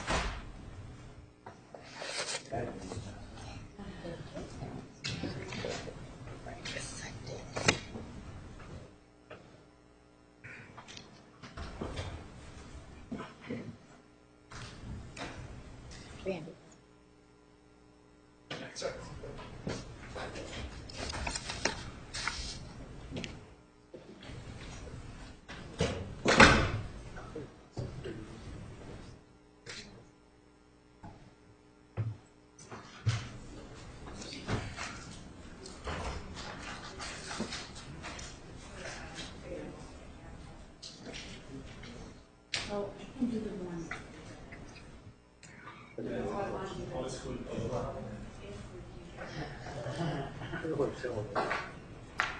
The 6:45 still realistic.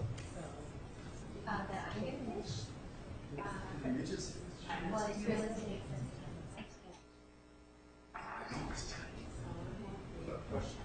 I'm getting through that, actually. So will you be finished in the next hour or so? On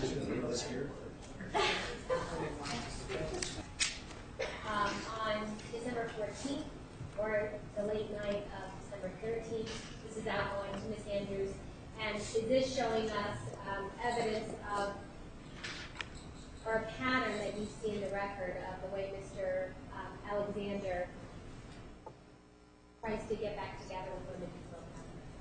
Yes, and this is now right there moving to a whole different dimension. This is like a week after the breakup, and now he's talking about if I had my way, I'd be your husband. It's like this is just a week later.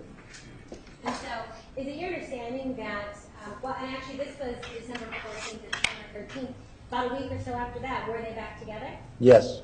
And when they were back together, whereas in the record is there discussions about the two of them getting married? Yes. And this is in December of 2007? Yes. Were there discussions with Mr. Alexander getting married to anyone else around the same time? Yes. To whom? Jodi a month later in January. Okay, and what do you mean? They were starting to talk in the notes. I think we might have gone through the first time. He's asking her and sort of hypothetically, if you would marry me. In her journal, she talks about no, I know that's not right for us. But he's talking to her about it a month after talking to Ms. Andrews about it.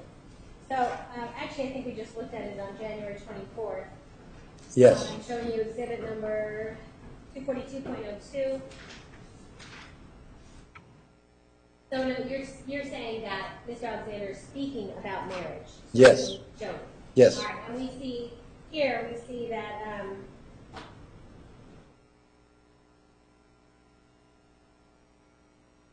but he has told me time and again that if he could marry me, it would mean he won the wife's lottery. That's sweet, actually. Right? Yes. So, why is that? Why do you mention that? Is that important to you? Well, because again, you see it going on with actually more than just the two we've been talking about, all at the same time period. And you see her reaction here, which is, oh, I like that. But then you see that's where something is just off about him and knowing that isn't right. But this is again now January of 2008, but they still continue interacting for quite some time. And that's the same pattern we just saw with Miss Andrews. Those are just two examples of what's in the records. There's others too. I mean, quite a bit of others. Other examples of what? The same type of behavior with this on and off, trying to get them involved, trying to get them into a sexual encounter or something. And this, again, I guess the best way is up and down, and then if it doesn't work, try again. If it doesn't, then if something goes wrong, apologizing. We see that happening repeatedly. And were you asked questions on cross-examination about the different women that in the record you saw Mr. Alexander speaking or texting or emailing? Yes. And were you asked to name the different women? Yes. May I approach? You may. I'm showing you what's been marked as Exhibit 841. In an effort to answer that question more fully, did you prepare something over the weekend? Yes. And is that a graph or a chart showing the contacts between Mr. Alexander and other women? Starting last Friday, the best we could do in a few days. Mr. Secretary, in Exhibit 841.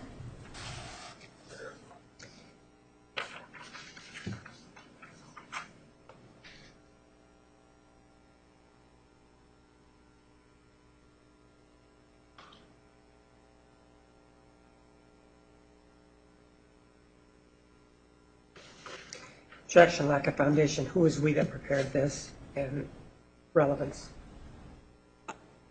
Overruled. Exhibit 841 is submitted. All right, Dr. Geffner, I'm showing you Exhibit 841. Is this something that you and your staff went through the records to find? Objection, leading. Overruled. Yes.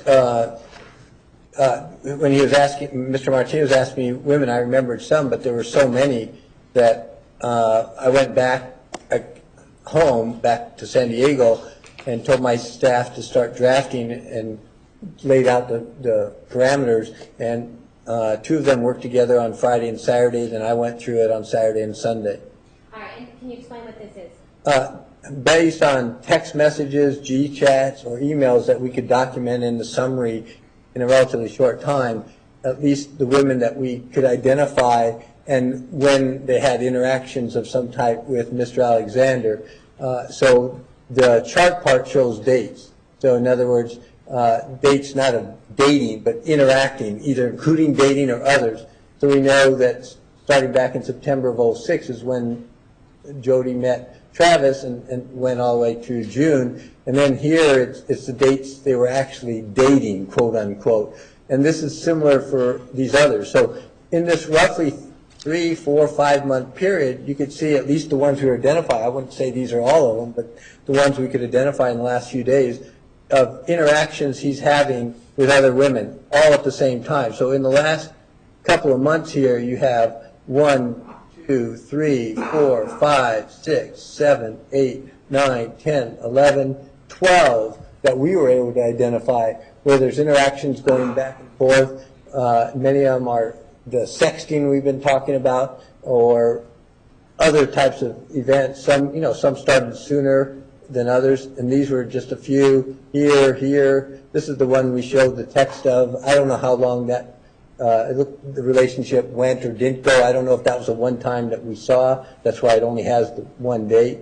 There's another one down here that we had one date. I don't know, date meaning not a date between them, means a date that we identified some type of texting or something going back and forth. This one looked like it went on for maybe a month and a half. So the best we could do in a quick time to get a flavor of all the different people he was interacting with at the same time and telling them different things, of which most did not know there were other people being at the same time. And remember back in, I think it was April, we showed that one chart of 3 different women within 1 hour. You know, come over, send me pictures, and this gives you a better flavor of what we've been trying to deal with in the records. And that's also why I couldn't remember all the names. You know, I could remember some of them, but this now reminds me of all the different things. And when you get down in here, for example, we're talking about going to Cancun. In these records that reviewed, there are these 4 women within a month's time period that he's asking or talking about going to Cancun with him on this vacation at the same time until finally Mimi agrees to go. And then you don't see it happening to anybody after that. And when we look at the chart, actually at May of 2008, do you see this ramped up discussions going on with these multiple different women? Yes. Did you also prepare something that gives us little quotes from some of the contacts that Mr. Alexander had with these women in May of 2008? Yes. Yes. I'm showing you what's been marked as Exhibit 842. Recognize that? Yes. And so to give us an understanding of the contacts that Mr. Alexander was having with other women in May of 2008, is that why these quotes are relevant to your consideration? Yes. Not only that, because it was very difficult to remember when, and Mr. Martinez kept asking me, well, when did that happen? Who said what? That's, with that many records, I can remember some, but not all. So I just picked May right here and said, put in some quotes that we can document in the records, either from a text or a G-chat or something, to give the flavor of what it was like the months prior to his death. Did the defense comes into evidence 842? No objection. 842 submitted. All right, and are these quotations taken from the different records or emails, text messages that you reviewed? Yeah, if it's in quotes, it's taken from something, either a text, a G-chat, an email, something. Okay, so we're looking at we see May 1st of 2008, Chaitanya visits Travis. Yes. And we went through the text messages earlier on direct about why you believe that they actually had some type of interaction. Yes. Okay, and then May 7th, we see Travis tells Maria, is that Maria Avila? Yes. Okay, Maria Avila, I'm glad you didn't let me get away with more. Sometimes I'm the devil, I guess. Yes. And is your understanding he's talking about sexual, the reference is sexual? Yes, that's why it's in this. This is sort of a lot of sexting going on. Okay. We go up to May 9th, that Travis tells Denise, well, I know we are wild, crazy kids going from link up to G-chat so quickly, and at this rate you'll be pregnant by Monday. Yes, and that's what I couldn't remember when Mr. Martinez asked. I've known in the records that I keep seeing about pregnancy, making babies, but I couldn't remember all the people he had said it to, and this was an example, which is why that's there, and you see it's on 9th. That was just one of the people he made that type of comment to. And then on the same day, you have this. So it's not like this is like a month apart or a day apart. I mean, some of these are occurring at the same time again. And this, on the same day, you're referring to Chaitanya emailing or texting him that she was feeling like a piece of meat isn't a good feeling. Yes. Right? And is it your understanding, based on the text messages between Chaitanya Lay and Mr. Alexander, after there was this sexual contact between them, there was no texting, no contact between them for a day or so? Objection Yes. assumes facts not in evidence. Sexual contact. Distinct. Distinct. Well, based on your review of the text of their text messages together. No, we'll go back to that. Okay. And then we go through, he's talking to Jodi as well. He tells Jodi, Travis tells Jodi, you are the closest thing to perfection I have ever experienced. And that's May 10th of 2008. Yes. And at this point in time, Jodi's already moved away, right? Yes. He's also May 11th and telling Denise. Travis tells Denise, I'm obviously interested in you, right? Yes. And then he talks to a woman named Reagan on the 13th. Travis tells Reagan, so when are we going to make a baby? Yes, that was the other one I remembered, but I couldn't remember the exact date. But you're talking about within 4 days right there, you got 2 women. He's talking about pregnancy or making a baby. And then on May 13th, he's telling Deanna, his longtime girlfriend before, right? Yes. I love you. They're saying I love you to each other, and Deanna persists Travis visiting her in California. Yes. At the top we see another message to Chaitanya, you're so hot. Yes. And then Travis writes to Reagan if she believes in fornication Fridays on May 17th. Yes. On May 18th, we have a text message from to Chaitanya. Travis tells Chaitanya, I want to rest with you and then make a baby. Yes. How did you like being lovers today? And that's the 3rd person within 2 weeks now we're dealing with making babies and getting pregnant. And then we have, on May 19th, Travis tells Julie, I have faith in you, and tells her to find him a wife. Yes. And that's May 19th. Another one to Chaitanya, and this we went through. This has to do with why you believe there was some sort of sexual contact despite Miss Lay denying it. Yes. Travis tells Chaitanya, you must have thought I was all talk before until you found my head between your legs. She says, yes, I will admit I did, LOL. Yes. And right afterwards. And then Travis tells her right after that, I was worn out from sending you to Nirvana. She tells him, you did a good job. Yes, that's my interpretation. A pretty explicit description of them getting together. And then on May 19th, he again, this is all on May 19th. On May 19th, he talks to a woman named Nicole. Travis calls Nicole early in the morning. She tells him, so does that mean you are a girl problem since you attract what you are? Is that right? Yes, so you had in that one day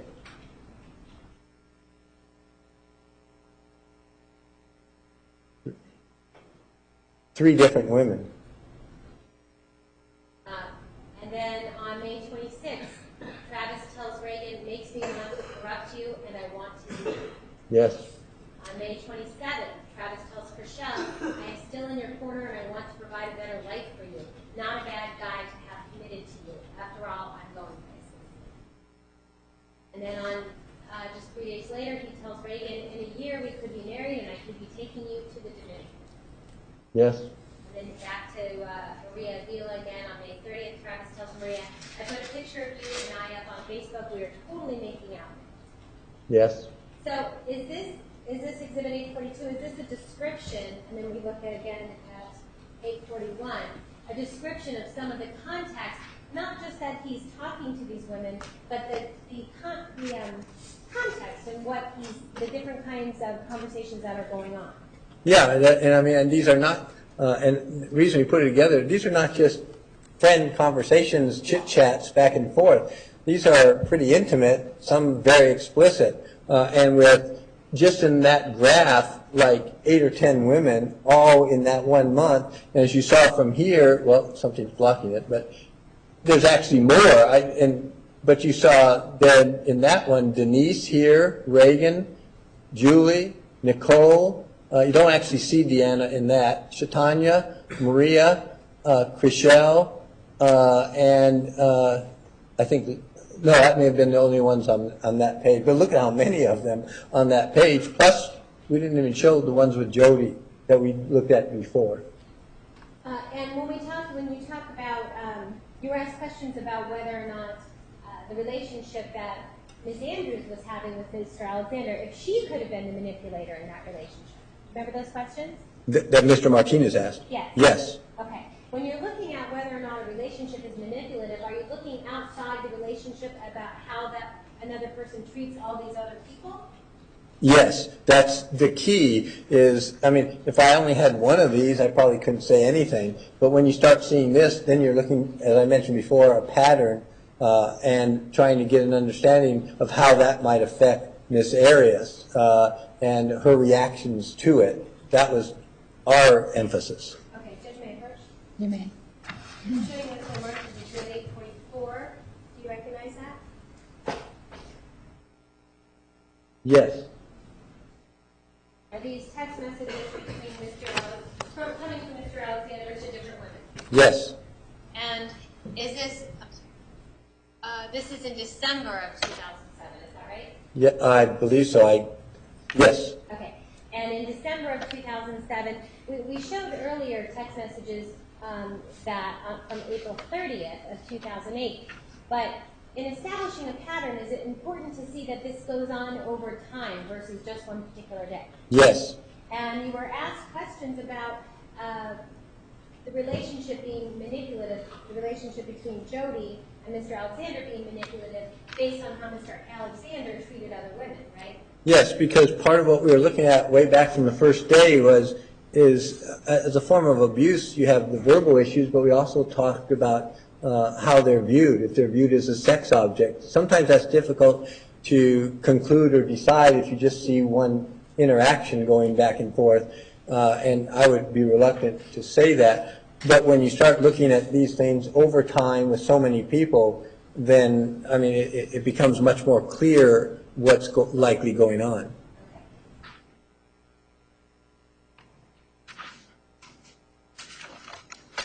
Judge Defense moves in Exhibit 844. Any objection? Just who put the numbers on there? Oh, there's numbers at the bottom of the page. Do you know who put the... I'd have to look again. Ma'am. You may. Do you have any idea the numbers at the bottom of the page? No, I do not. And do the numbers mean anything to you? No.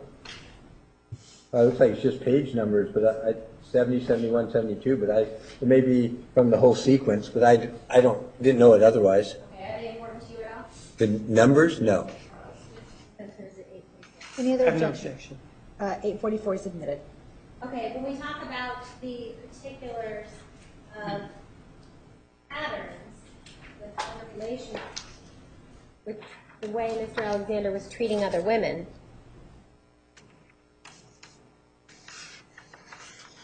we can see that, I'm showing you Exhibit 844, we can see that here on 12/22, you see it's December 22nd of 07? Yes. And actually, if you subtract 7 hours, it would be December 23rd of 07. Yes. You see... Well, 21, you mean? 12, 20... 2, so it would be 12/21. Oh, I'm sorry. Yes. Yes. 12/21 of 07. And you see that this is an outgoing text message from Mr. Alexander. He writes to Ms. Andrews, so, I love you too. You see that? Yes.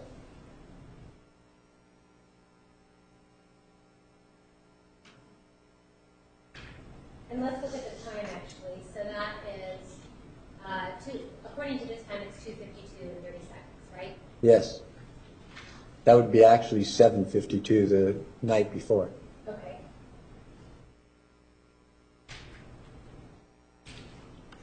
And then we see 12/22/07, 10:53. So if we go from 2:52 to 10:53, that's about 8 hours difference, right? Oh, you mean between the two? Yes. Yes. Okay. Sorry. So 8 hours difference. So 8 hours later, we see that Mr. Alexander is texting Maria Avila, saying, "You up?" Yes. And then his next question is, "Thinking of you." Yes. And then at 10:58, he says, And again, that's 3:58 in the morning. 3:58, okay, 3:58 in the morning, he's texting to Maria Avila, "Looks like my grandma's. I'm trying to fight off after midnight T-Dog. I need your help. What do I do?" See that? Yes.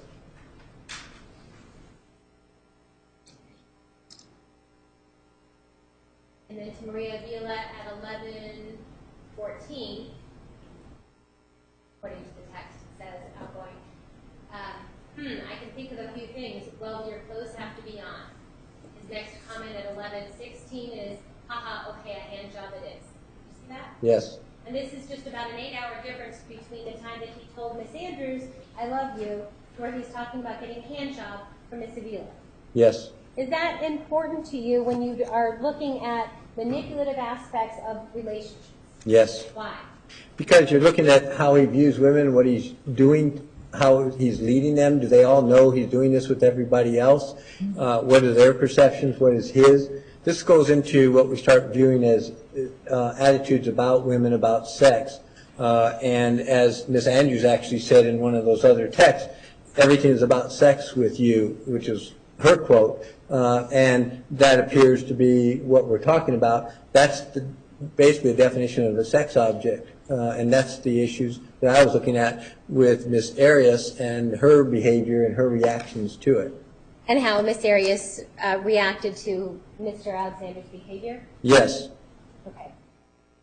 You were asked questions about Jodi catching Mr. Alexander making out with another woman on his couch. Yes. Remember that? Yes. And that was in August of 2007? Yes.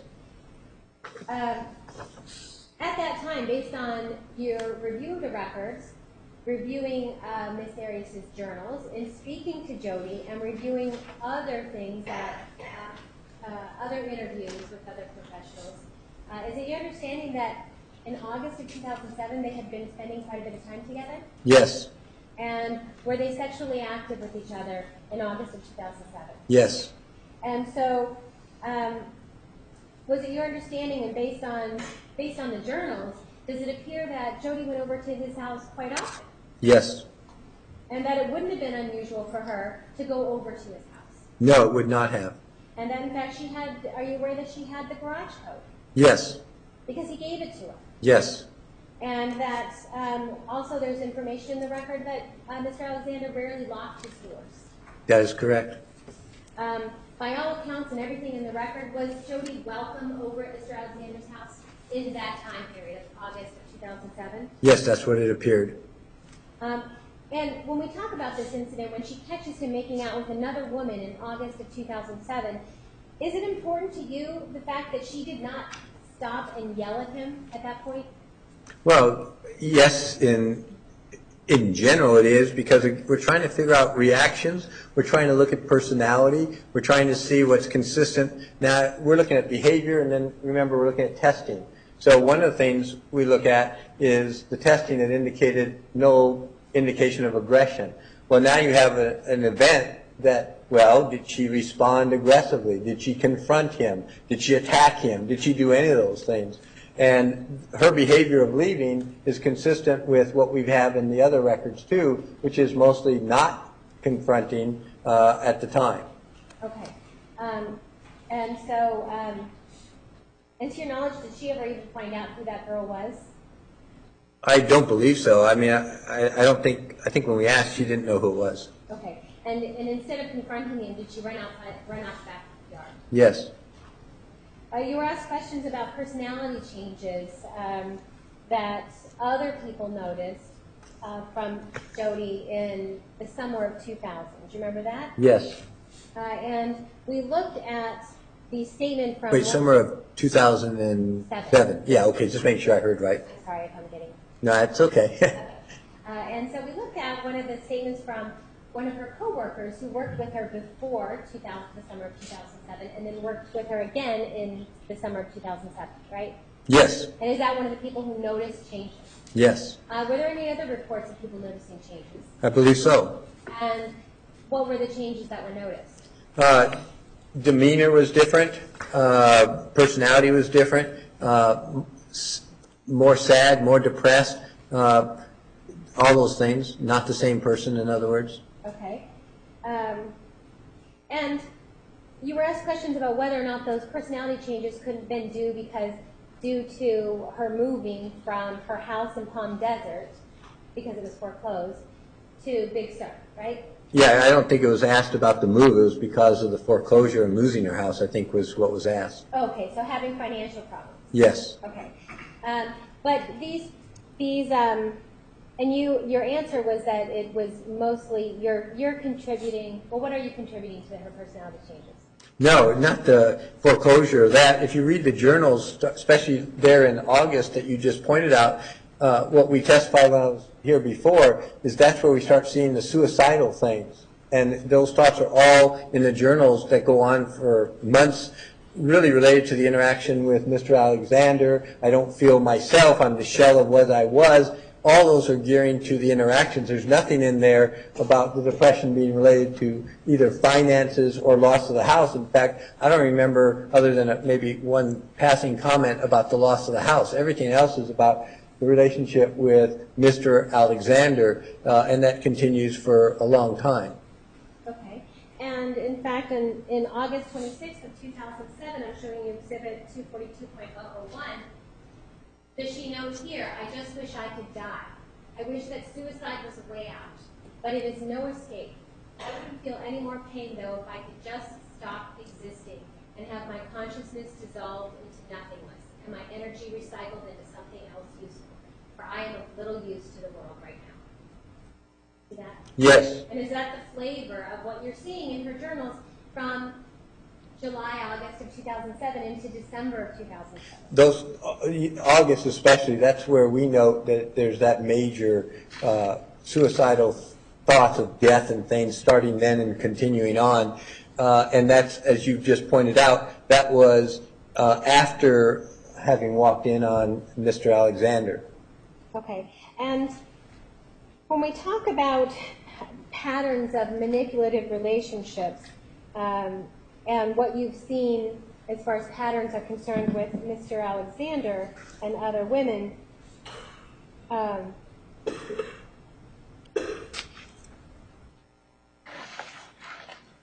do these patterns show up earlier between Jodi and Mr. Alexander, earlier than August of 2007?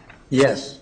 And originally we were looking at Exhibit 791, and did you review emails between Mr. Alexander's best friends, Chris and Sky Hughes, that just have a whole discussion about the way Mr. Alexander is treating Ms. Arias? Yes, and that's actually, if you remember the... Yeah, Ms. Scope. Oh. Approach.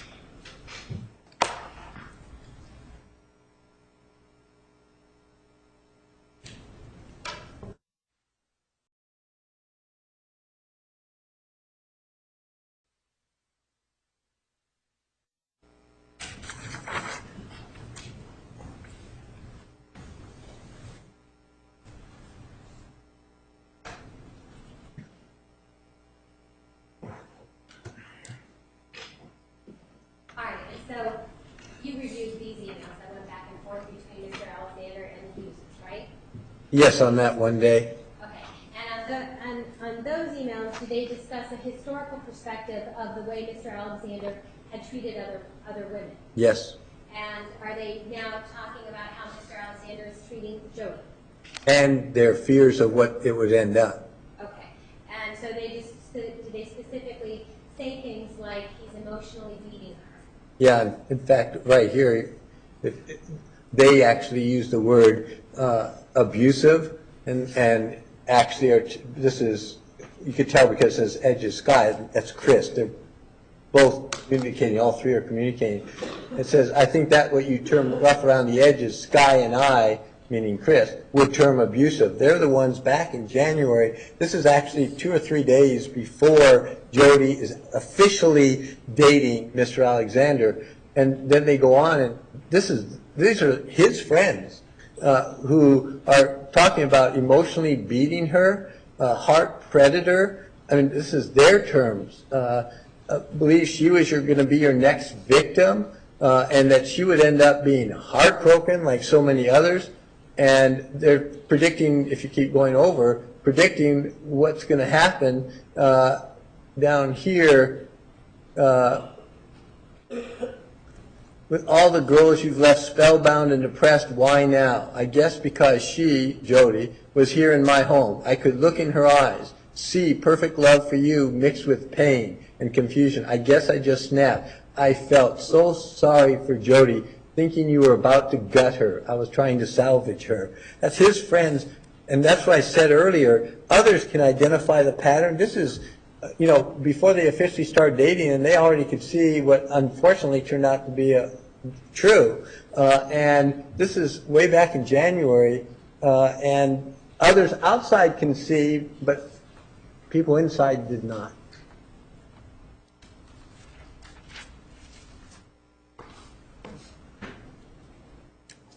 And so is this just one more collateral source that you have discussing patterns of behavior for Mr. Alexander? Yes. You were asked questions about aggression and whether it was or was not a personality trait for Jodi.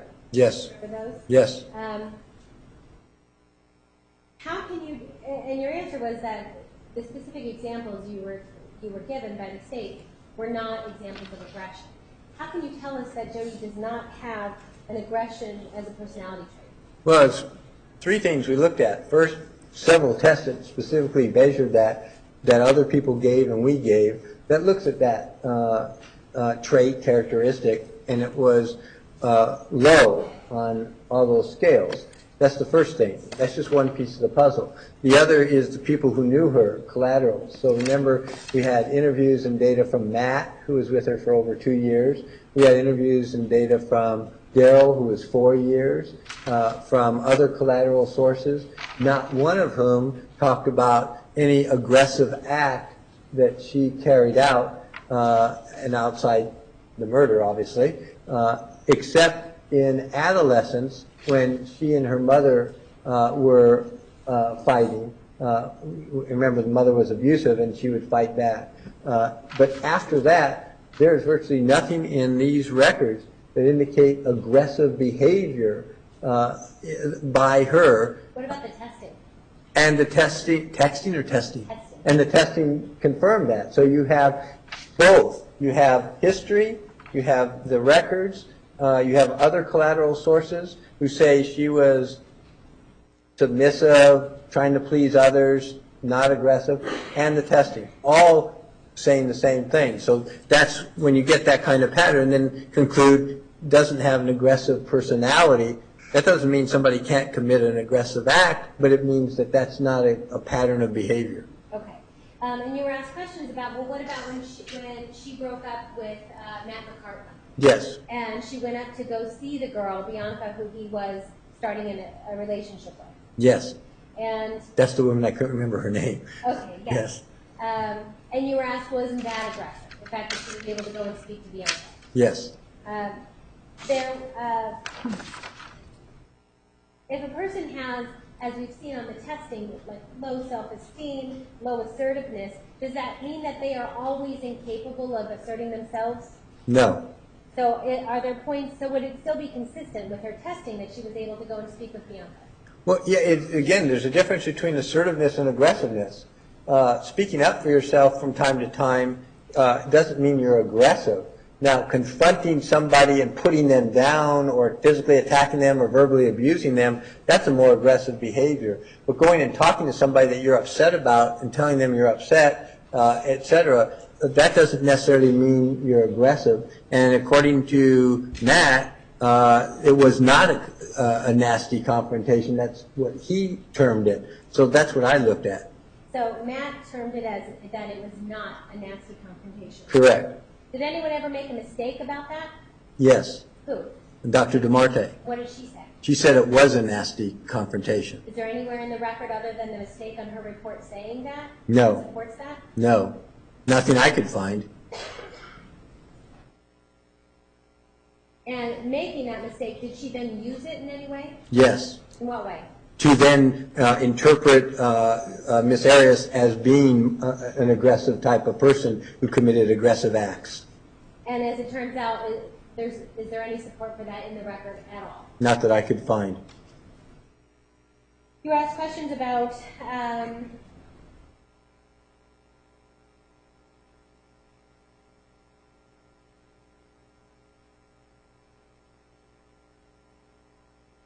Jodi and Mr. Alexander when they were broken up after June 29th of 2007.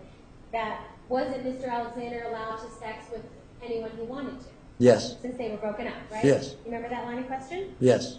And we discussed how they were spending a lot of time together up until April of 2008, Jodi and Mr. Alexander. Yes. Okay. And in 2008, did you start to notice, especially through her own writing, did you start to notice her pulling away from Mr. Alexander? Yes. In what way?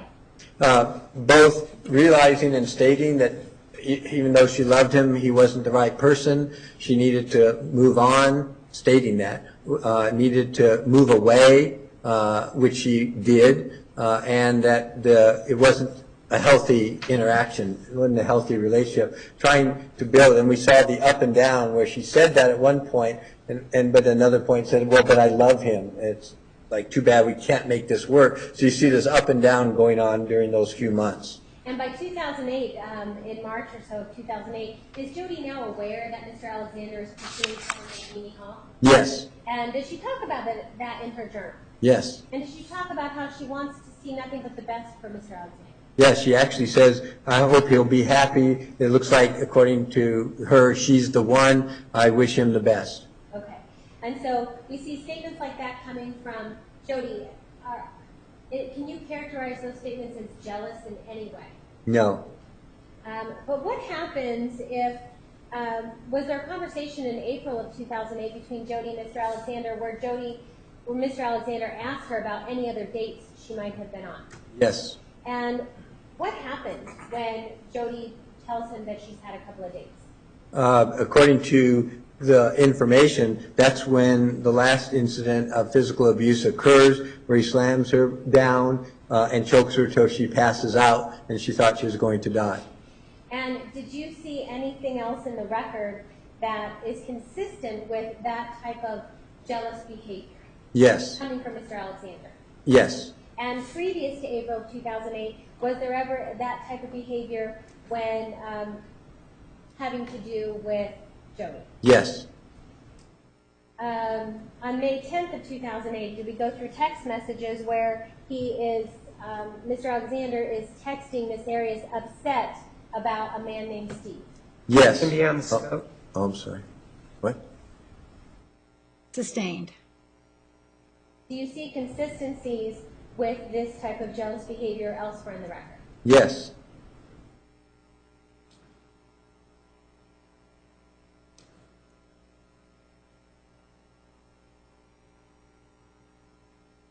You were asked numerous questions about Mr. Alexander fighting with Jodi on their trip to Havasu fight. You remember that? Yes. Numerous questions about a backpack. Yes. Are the details about a backpack and who emptied it and who didn't empty it, are they important to you at all? No.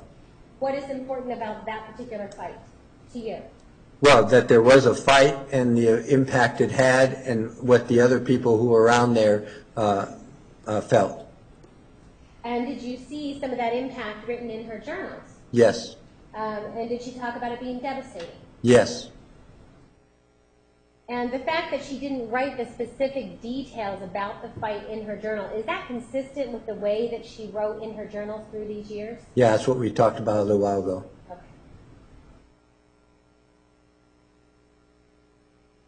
Same with, you were asked questions about March 2nd, 2007, a journal entry when they were on their way to a tax seminar. Yes. And on that particular day, and actually it wasn't, the journal entry is March 2nd, right? Yes. Okay. And on that particular day, did Jodi tell Mr. Alexander she had decided she was going to move away? Yes. And on that particular day, after telling him that, does the record show that that's when he backhanded her in the car? Yes. Now, the fact that the details about him backhanding her in the car, is that consistent with the way that she was writing her journals for these years? Yes. And the fact that it's not in the journal, noted specifically in the journal, does that make it okay for Mr. Alexander to backhand her? Objection calls for a conclusion of a person that's not a psychologist. He didn't have a foundation for that. Relevance. Overruled. You may answer. No, it's a physical abuse, violence directed at another person is not okay in general. I mean, that's the whole issue, is that's what we mean when we start talking about domestic abuse and violence. Take out your frustrations, your trying to get your needs met at the expense of others is not appropriate. Okay. And is it still physical abuse? Yes. Whether she writes it down in her journal or not? Or whether she even considers it, which we were talking about with Objection beyond the minimization. scope of the question. Sustained. Whether she considers it abusive or not, does that define whether it's abusive? No. Objection beyond the scope. Sustained. All right. You were also asked questions about an email, and this is exhibit number 438. An email that Ms. Arias, you see Jodi forwarded to Mr. Alexander. See that? Yes. And the body of the email is actually an email that is written to Abe, a man named Abe. Yes. And you were asked questions about the fact that there was no to line on there, right? Yes. Ultimately, and this email itself is basically about her relationship with Mr. Alexander, partly, right? Partly. And how, because of her relationship with Mr. Alexander, she can't talk to Abe anymore. Right. That ends the interaction. Okay. And you were shown just a very brief snippet of it where she says we're not boyfriend girlfriend. Do you remember that? Yes. Okay, but you see here at the bottom, what you weren't shown is where she says, you already know that I'm seeing Travis, right? Yes. I've never divulged many details about our relationship simply because I consider certain details to be sacred and private and should be kept between him and I anyway. Yes. The fact that this email is forwarded to Mr. Alexander, showing that she typed something to Abe to say, I can't see you anymore. What about that is important to you? Well, one is that she felt the need to send that to Mr. Alexander to essentially assure him that she is involved with him, Mr. Alexander, and that this other person is not a key person. Having that need to send it to him and to reassure him fits into the profile we've been talking about, somebody submissive, trying to please others. So here she's obviously trying to minimize this relationship and assure Mr. Alexander that he's not an important person. Minimize the relationship between her and Abe, and feeling the need to do it, in other words, her own need that she has to somehow defend herself, even though, supposedly it was just an innocent get-together, but having to say that overtly. Having to overtly tell somebody that I can't have that contact with you because I'm seeing Mr. Alexander. And to then send it to him saying, here, there's nothing going on. To prove it to Mr. Alexander. Yes. Does that support or is that consistent with jealous behavior on behalf of Mr. Alexander, wanting to see this information? Yes. You were asked questions about Jodi writing some nice things. It was Exhibit 438, which was Jodi writing some nice things in Mr. Alexander's memorial book. Yes. And is it your understanding that those nice things that she was writing about him, that was in his book for his memorial? That was my understanding. Would it surprise you if somebody, is it unusual in any way that she would not write, that she would write something nice in the memorial? Objection, speculation. Sustained. Is it typical to only say nice things in someone's memorial book? Objection, speculation beyond scope. Sustained. As to which? Both. You were asked questions about the DAPS test, right? Yes. For quite a while? Yes. Okay. And the DAPS test, that has to do with determining traumatic stress, right? Yeah, in general. Okay. So we're clear. Were there two tests given? Was the test given twice? The test was given twice. And when you give the test twice, are you giving it with an explanation of the time period? Yeah, I did. I mean, remember, it's not normally given twice, but in this case we did, and yes, the time period was provided to her. Okay. And we went over and over about the time period being June 4th and before, and how she felt at that time. No, actually, that was the error. It was pre-jail and before. Pre-jail? Yeah, and then post-jail. Okay. More current.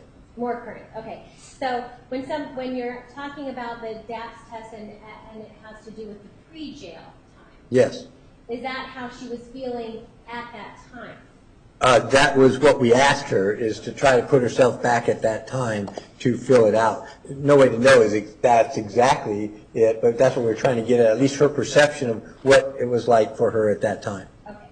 And then the post-jail DAPS test that was given, is she supposed to talk about the same types of things, but how she feels about it more currently? Correct. In other words, once she identifies the situation that she thinks is more important to her now, which was the combined acts, both the murder as what happened that day and the choking, then she's asked to fill out, but now I want it the way those things are impacting you more or less recently while you're in jail, not back the way it was then, but now, as you think about your feelings, your thoughts, all the things that are happening while you're in jail, answer the questions. Okay. And the labeling that went on kept talking about the day of the murder, right? Yes. She answered that was the troubling event for her, was the day of the murder, right? The first time, yes. The first time. And then the second test was not only the day of the murder, but also the fact that she was choked. Mr. Alexander choked her in April of 2008. And that she thought she was going to die. So those both have been intrusive for her since now while she's in jail. And when we talk about the day of the murder, she's not talking about the fact that she killed him being troublesome to her, right? Well, that wasn't an issue either way. I mean, yeah, it was troublesome, but this is not referring to that. It's referring to the behavior that occurred leading up to it. Okay. And so you were asked questions about specifically how she answered you were asked questions about how she answered that same triggering event or concerning event the same in both tests, right? In some cases, they were the same, and some they were not. Her answers changed. No. Oh. I'm talking about the event. So on the first test, you were asked questions about the fact that what was the event that was troubling her. Yes. Right? And the event that was troubling her was June 4th, 2008, Travis Alexander. Objection beyond the scope. Also, residual doubt. She's about to read from it. Approach, please.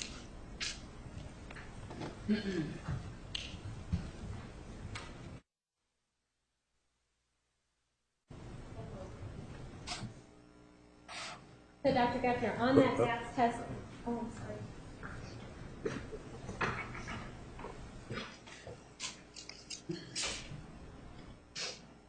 Dr. Geffner, on that DAPS test, was she asked to identify what was troubling for her? Yes. Objection like a foundation. When?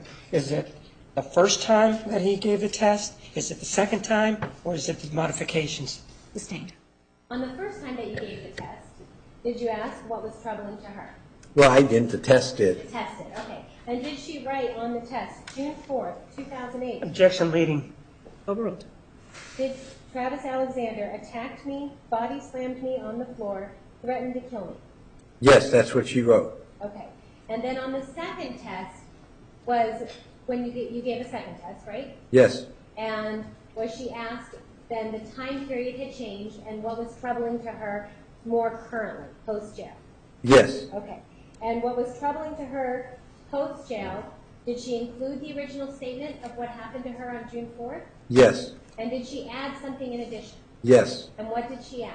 About being choked and losing consciousness the 2 months prior. Okay. So that, Objection lack of foundation. Is that what she said, or is that what he's interpreting? Sustained. is that what she said, Dr. Geffner? Yes. And did you write that down? Yes. Did you make notes? Yes. And when you sent this off to Dr. DeMarte, did you try and explain it to Dr. DeMarte so she can understand the labeling? The first time I did not and didn't realize there was an issue. The second time when we sent it, we did explain the labeling and the mislabeling and indicated that we had corrected it in court when we caught it. Okay. And when you were trying to explain that, did you also try and explain it to the prosecutor? I did Objection try. relevance. Sustained.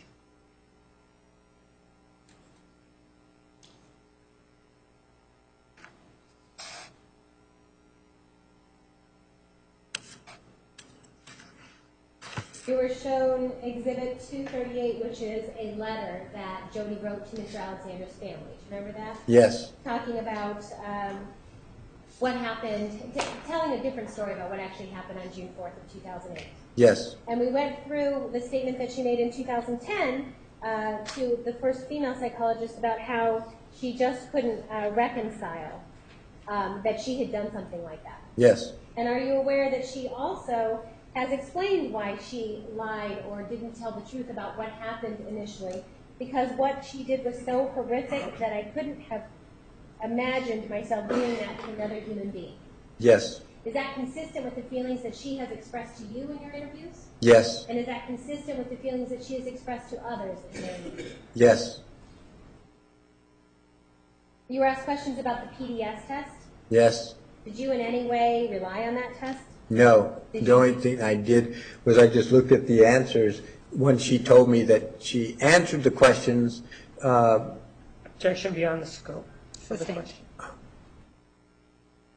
So you didn't rely on the test, right? No, I did not rely on the overall results. And did you notice the discrepancy in the test? Yes. And what did you do about it? Well, I asked her directly because that was obviously not the truth, that intruders were there. So I said, well, you know, what did you put down and why? He says, well, I didn't want to, at that time I hadn't admitted what I had done. And I said, well, how did you answer the questions? As if there was an intruder or what? He said, no, I answered it on what happened that day with Mr. Alexander as if it was the same thing, but I didn't tell him that that's what I was doing. Okay. And I asked then if anybody had asked her that question, and she said no. So I didn't rely on the test anymore, but I did look at the answers to see, now that she said it was based on what happened that day, if those answers were generally consistent with what was found by the other psychologists afterwards, and was it also found by us in our assessment. Okay. Yes. All right, ladies and gentlemen, we're going to take a brief recess. I appreciate you being willing to stay today. I'm told by the attorneys we should be finished by 6:45, so we're going to take a 10-minute recess right now. Please remember the admonition. Are there any questions? You're excused. All rise for the jury.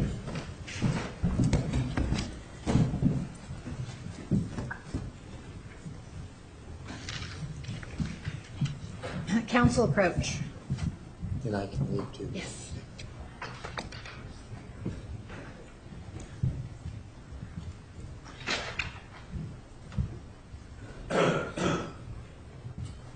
Mike, do you need a break? Mike, do you need a break? Are you sure? Okay. All right. We are.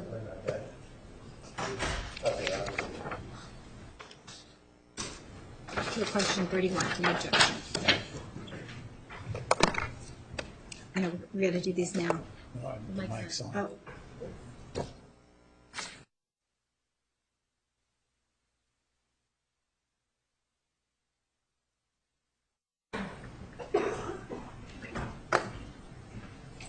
Okay.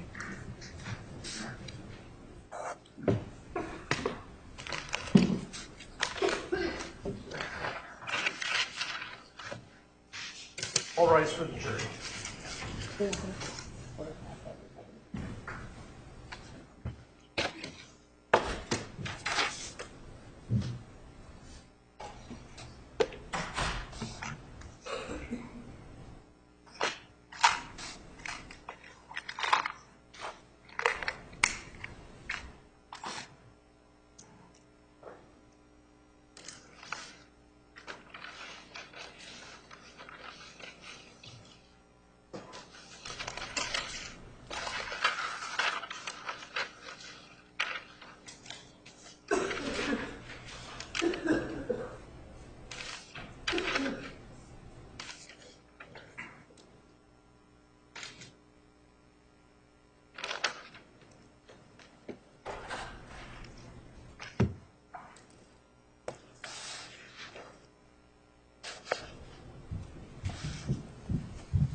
Please be seated. The record will show the presence of the jury, the defendant, and counsel. You may continue.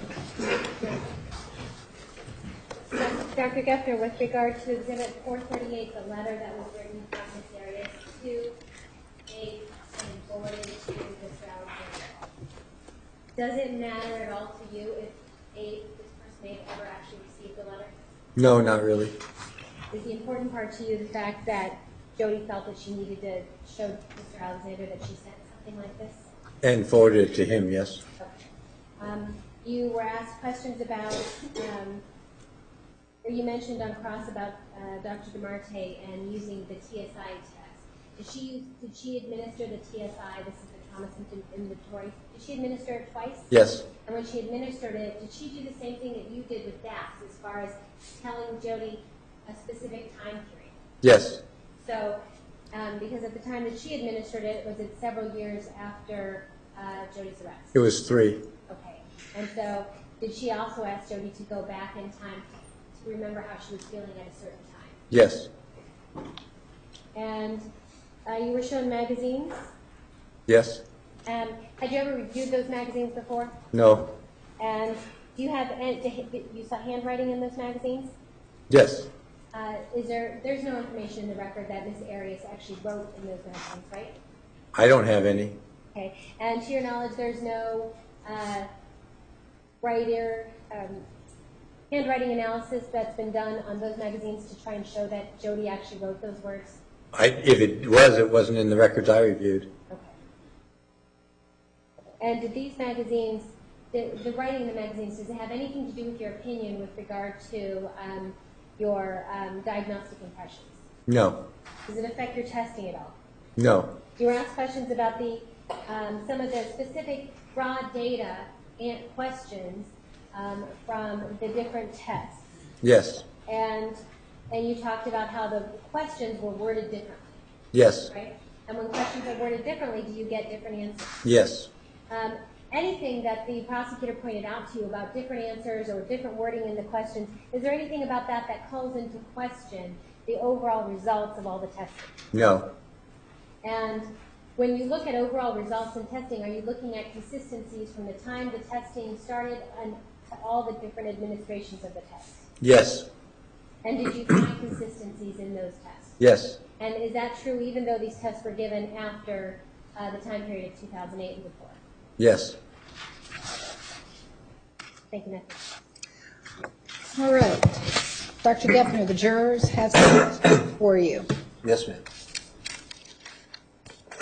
You talked about norms test and comparison to certain groups when it comes to testing. Are other incarcerated individuals included in any norms test, or are they a norms group at all? For example, all incarcerated individuals in one norms test. Well, that's a good question. No, in general, they're not involved in the norms groups. They're usually people in different facilities with different diagnoses, et cetera. There are some tests that specifically look at, and research has been done looking at particular responses of like the MMPI that you saw with incarcerated individuals. There are some ways at times to print out interpretations based on what's called a forensic population, meaning people are in court. The general norms group would not include people who are incarcerated, which is why we have to be somewhat cautious when we interpret. But some of these, the research is there. So like the MMPI especially, we do have quite a bit of research looking at MMPIs of those who are incarcerated, but that would be from a research study and a separate norms thing, basically. The norms I showed you would be more from either a clinical or general population. Many tests were administered several years after incarceration. How accurate is the information at this point in time? That's a good question. These are, it depends on what we mean by accurate. Some of these tests are in general. So MMPI, or Personality Assessment Inventory, are looking at in general. So they're looking more at lifetime patterns. So that wouldn't make any difference if it's years after, because it's looking at her overall pattern of functioning. the suicide probability scale, for example, is looking at right now or whenever that test was administered. So some tests are more general, which is why we give them. Some are specific. So the ones that are looking at trauma, especially where she's asked to go back, like the trauma symptom inventory and the DAPS, you really have to be more cautious, which is why you really want to look at the different administrations, because we have, of the TSI, we have 3 different administrations by 3 different people, including us, over a 3.5-year time period. So what I'm really looking at is consistency, especially if in a forensic case, we're looking at either malingering or somebody making things up. So the odds of them being able to remember it, what they wrote 3 years later, if it didn't happen, gets lower and lower. So I'm not looking at it for the absolute value, but I'm looking at it from relative. So if somebody says, okay, she has a 90, that means she's at blank level, I'm not going to get too carried away. But when it looks at, okay, this is definitely above clinical, it looks like, according to her perceptions, this is a real issue, and it's showing up across time.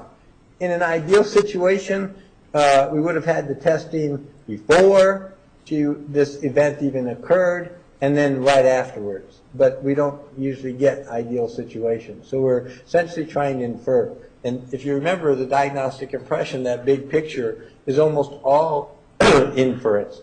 We're trying to take this 16,000 pages of records and put it together in a picture with what we know, what we looks like it fits, and trying to understand the picture.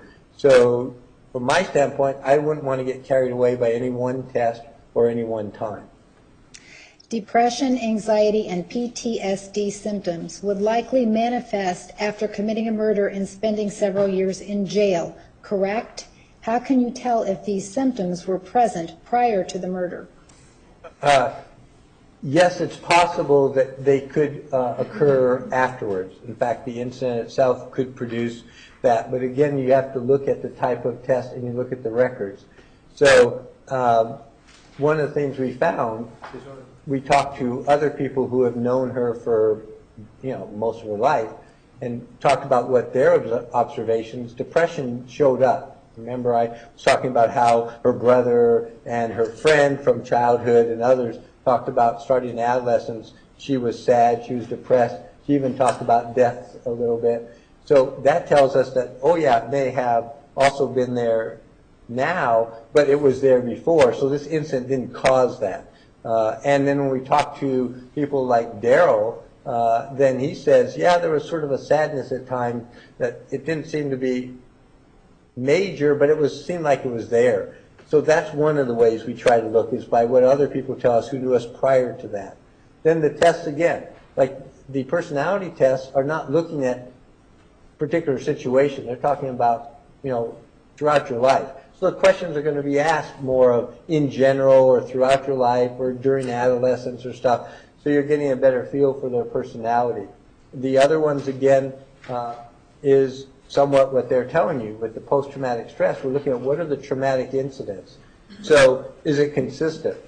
So the day of the death and what she talks about, the day of the death and what led to the killing and all that, obviously did cause a traumatic reaction. Now the question is that the only traumatic reaction? Well, then we're looking at not only what she says, A, child abuse, B, domestic violence in adolescence, C, these other things, and then we're saying, okay, is she just relying on this one incident? So then you go back to your collateral sources.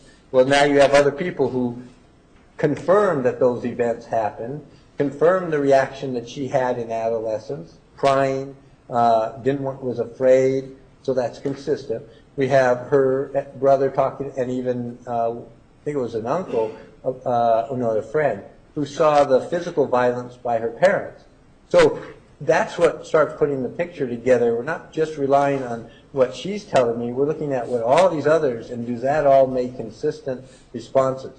So then when you put it all together, it's likely for the trauma part, a pattern that's been there for a while that this added to and jumped it way up. But it's not likely, based on that history, that all this trauma we're seeing is just from that day. How likely is it that Jodi intentionally scored low on aggressiveness knowing that these results would later be shown in court? I have to answer that two ways. Can somebody look at that and come out that? Yes, except the questions aren't always asked about, like, oh, obviously, like, okay, did you hit somebody?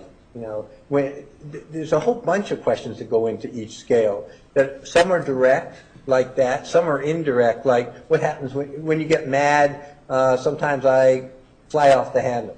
You know, things like that, all leading to that. So can somebody intentionally take one scale and try to figure out which questions do that?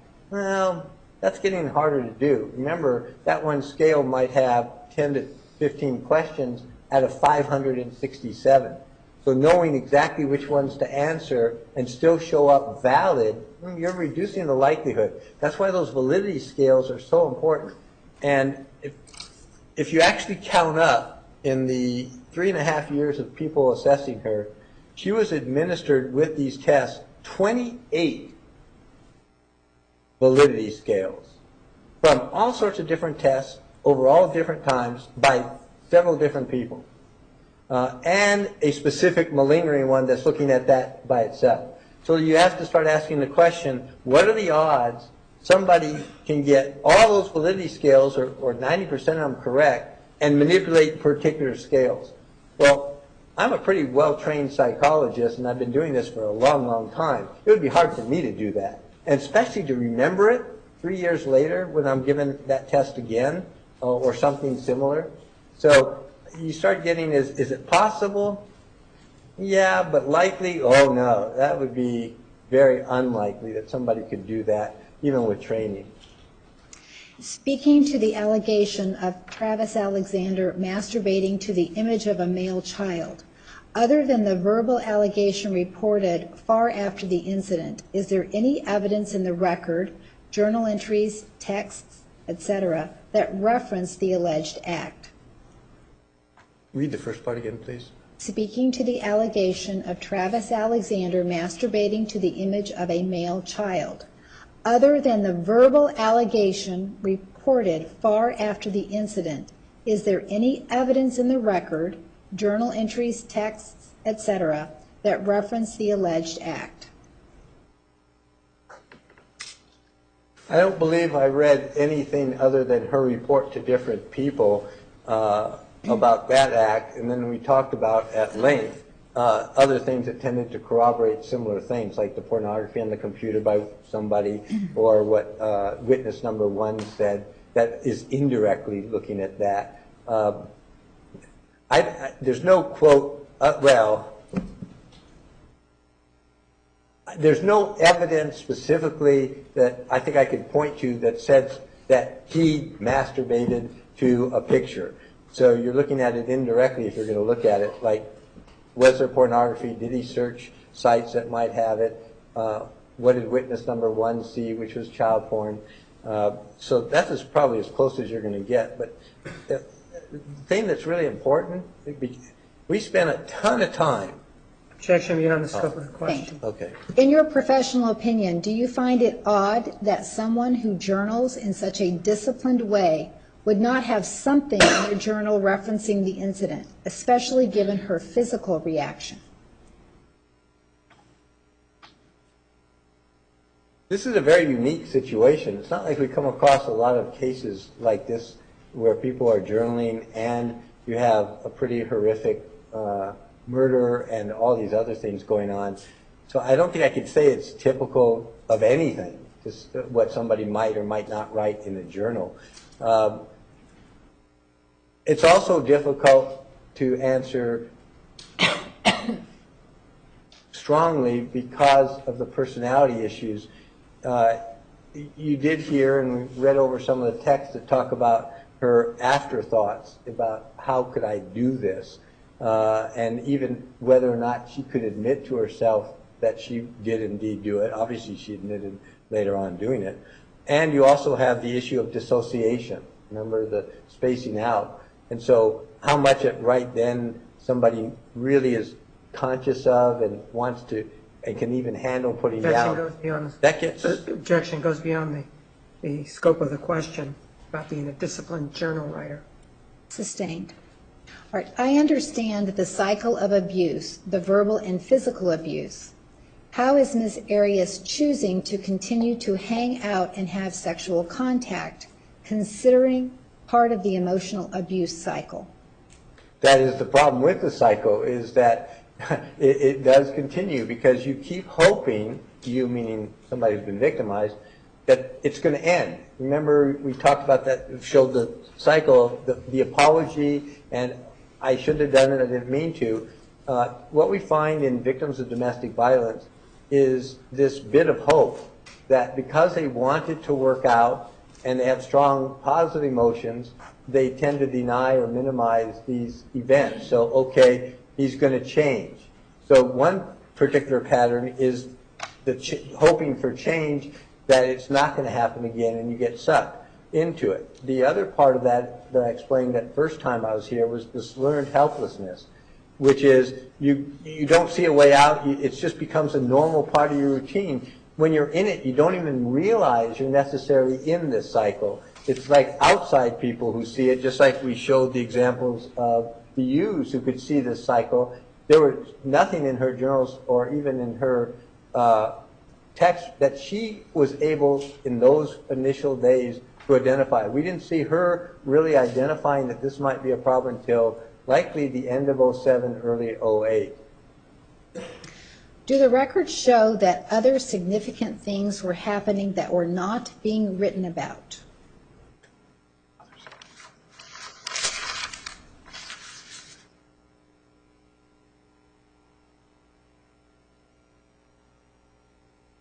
Well, in the journals, I mean, it's not like it's a blow-by-blow description of everything that happened to me that day. It sort of appears to be a summary at the end of the day. I'm trying to think if there's any significant event other than the negative or the abuse reports that weren't in the journal. I mean, there were lots of details that weren't in there. Like every time they got together, she didn't say that either way. I don't recall in reviewing all the records that there were any major significant events that weren't there, but it's significant in whose eyes? Because obviously there was a question about foreclosure being a significant event, which I would normally think so, but we don't know what she perceived it, and she didn't really go into any detail about it. So it's really what her perception is of what's significant, and I don't recall seeing anything that would fit that category. Were the IM messages from 12 of '07 mentioned in the journal where he is calling her pure evil?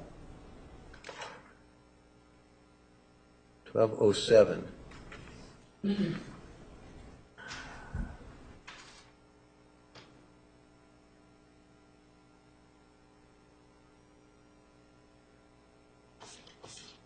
I actually don't recall that right now, if that was in the journal as well as the instant message.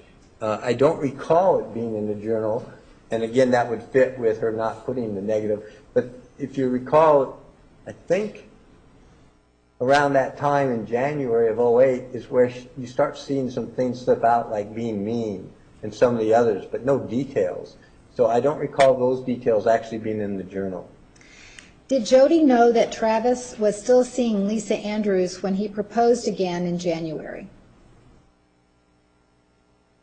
I don't believe so. I'm trying to remember if I know when she knew that Lisa was there, but I don't think it was during January.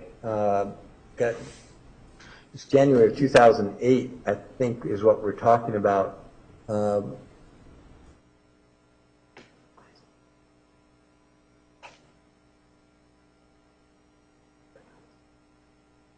I really don't remember when, because I'm trying to think back to the journal entries, and she's already trying to start pulling away in '08,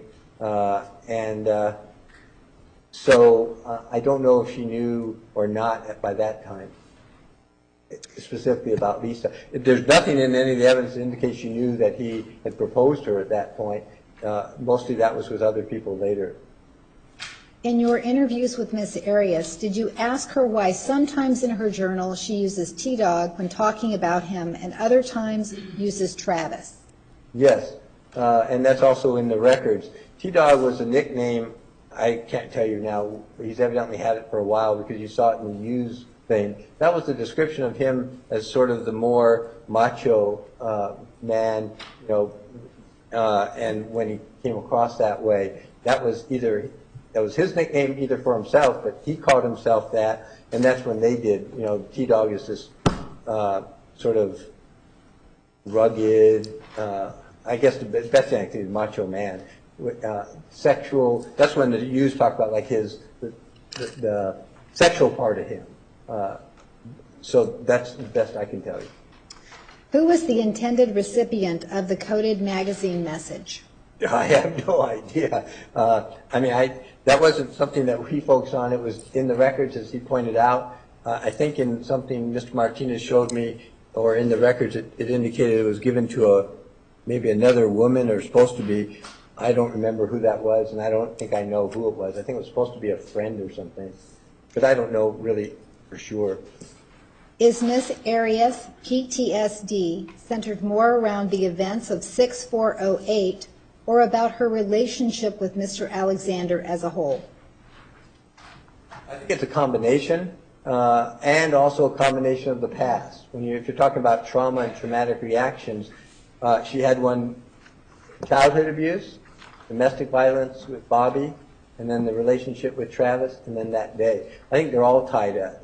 And that's one of the things we find in the research is that people who have those adverse childhood experiences in childhood are at greater risk for further victimization. That means if they're victims of child abuse, they're at greater risk for being date raped or being a victim of bullying. They're at greater risk for being a domestic violence victim or perpetrator. So the victimization, if you don't have intervention, is lifespan. It can keep happening. The risk gets higher as you get older if you have that. So we see that kind of pattern where that vulnerability is there, which then leads to more likely others. And so when you have a pattern that we see here of repeated victimization, then to say, well, this caused that, that's getting difficult to say. What we would normally say is it appears that she was traumatized, has PTSD, and things that happened afterwards brought it back and or exacerbated it. So we have like 6 years of relatively good relationships with Matt and Daryl where we don't see signs of PTSD, and then we see it all coming back. In fact, that's what was a difficult time when we were talking about the DAPs, and we went back and forth for a long time, is now, more recently, they're interwoven. The being choked, the pass out, the being slammed is all interwoven with the day of the murder. And then also still getting, that brings back some of the flashbacks of what Bobby did when he choked her or strangled her. So they all become sort of into the overall diagnostic situation. Did you find anywhere in the information you reviewed supporting documentation that there was a physical altercation on January 22, or was that only information provided in Jodi's interview? Well, it's not just my interview. It was, first, it is the only information that we know that it did come from Jodi. It came to different people who had interviewed her over 3.5 or more years. The only thing we know is the apology afterwards. There's no other, to use the term evidence that I'm aware of, outside her telling people what had happened. Telling all these interviewers. And the only thing we have is outside her would be the apology after the fact. In your expert opinion and in review of the records, is it your opinion that domestic violence, physical abuse took place? Oh, shoot. I don't know what they're talking about. Can you read it one more time? In your expert opinion and in review of the records, is it your opinion that domestic violence, physical abuse took place? Yes. Why do you think that in the month of May of 2008, in her journal entries, she writes as if she is stronger and wants to move on, but in reality is doing the opposite?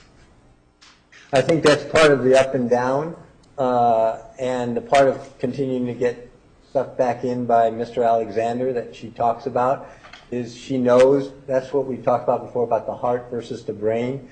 She knows she needs to move on. You see her getting stronger. You don't see the suicidal stuff quite as strong, the death, but she still has strong feelings towards him, and that keeps coming back in. So it's not a complete break. Like, would have been really nice if she moved and that was it, no text, no anything. But it does continue on, and he talks about coming to see her. So you see that give and take still there even by May, unfortunately. It may seem to the common layperson that the majority of highly scored indicators on the many objective tests could clearly be as a consequence of committing the murder. As a well-qualified expert, are there indicators that can determine which or what factors go back further in time as opposed to just the last 6 years? In other words, are there indicators to measure if symptoms were present pre-murder? It depends on the test, and we sort of answered that a little bit a little while ago, because some tests are more general, so they're not dealing just with an incident. Some are dealing more specifically with an incident. But the best is to try to get some way of knowing what her functioning was prior to the murder. And that would come from somebody who maybe had administered the test or tests prior, which we don't have, or from what other people say, which is history. And we look at her particular records, interviews, journals, texts, to try to put that puzzle together. Some tests you can ask specifically about an incident, like the trauma inventories. We could have focused it, and she did actually the first time the DAPS was administered, on that incident itself. So I'm more comfortable saying that's what that instrument did. But it doesn't separate out her past history to really try to get a handle on what exactly occurred only from one incident. That's really hard when you have a whole history. If there was no other history of child abuse, domestic violence, all that other stuff, and then we did this, then I'd be much more confident in saying, well, it seems to be due to this incident. It gets really difficult when you have this whole history. On 12/18/14, the doctor testified on a journal entry by Jodi that it was, quote unquote, powerful to her that Travis yelled at her, and by writing about it in her journal, it violated the law of attraction. Can the doctor explain why the instance of yelling was powerful enough for Jodi to write about, but the instances of abuse are not mentioned at all? If my recollection is correct, the yelling occurred later on, I think in possibly in 2008 or at the end, when she was starting to pull away. And when I said earlier that some of these things start slipping into the journal despite the law of attraction, that was one of them. When she talked about yelling, but she didn't give the details. And she talked about being mean, but didn't give the details. So you see some of that showing up. Second, wouldn't the writings of suicide also violate the laws of attraction? If she had talked about actually committing or attempting to, I would put it in that category, whether she did or not. I actually didn't ask that question, but she really wasn't. That's the difference between suicidal behaviors and thoughts. So thinking I'm worthless, thinking I'm should not be alive, I would view that as pretty negative. And we saw that starting to happen in August of '07, but she wasn't referring to anybody outside herself. So I would, in my interpretation of law of attraction, I would have said, well, that's still negative. I don't know, and I actually didn't ask her that specific question about the suicidal thoughts or what being dead or feeling worthless. From herself, yeah, I would view that as being negative. Did the incidents reported in the journal really happen? Specifically, entries where physical, verbal, emotional abuse is reported. Are there secondary sources other than the journal entries supporting the allegations of abuse? Anything other than chat, email, etc.? No, not really. The only thing we have is the one time.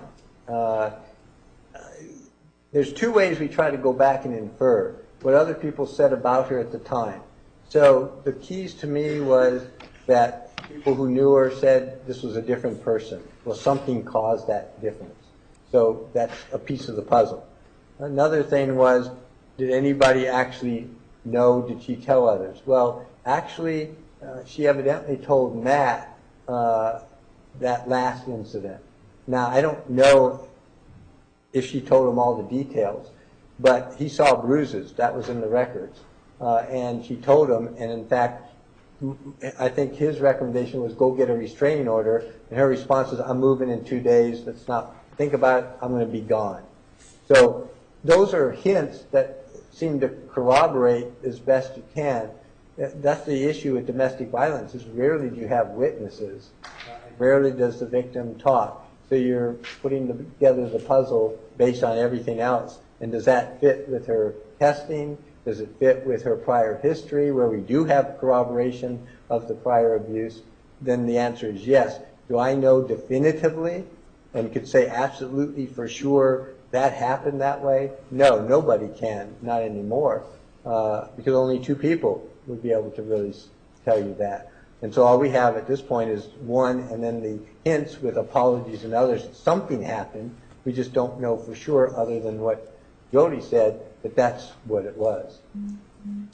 Are there entries in Jodi's journal after the murder? Yes. If there are, what do they say about her state of mind? It's pretty mixed. She's not admitting that she did it, as you saw.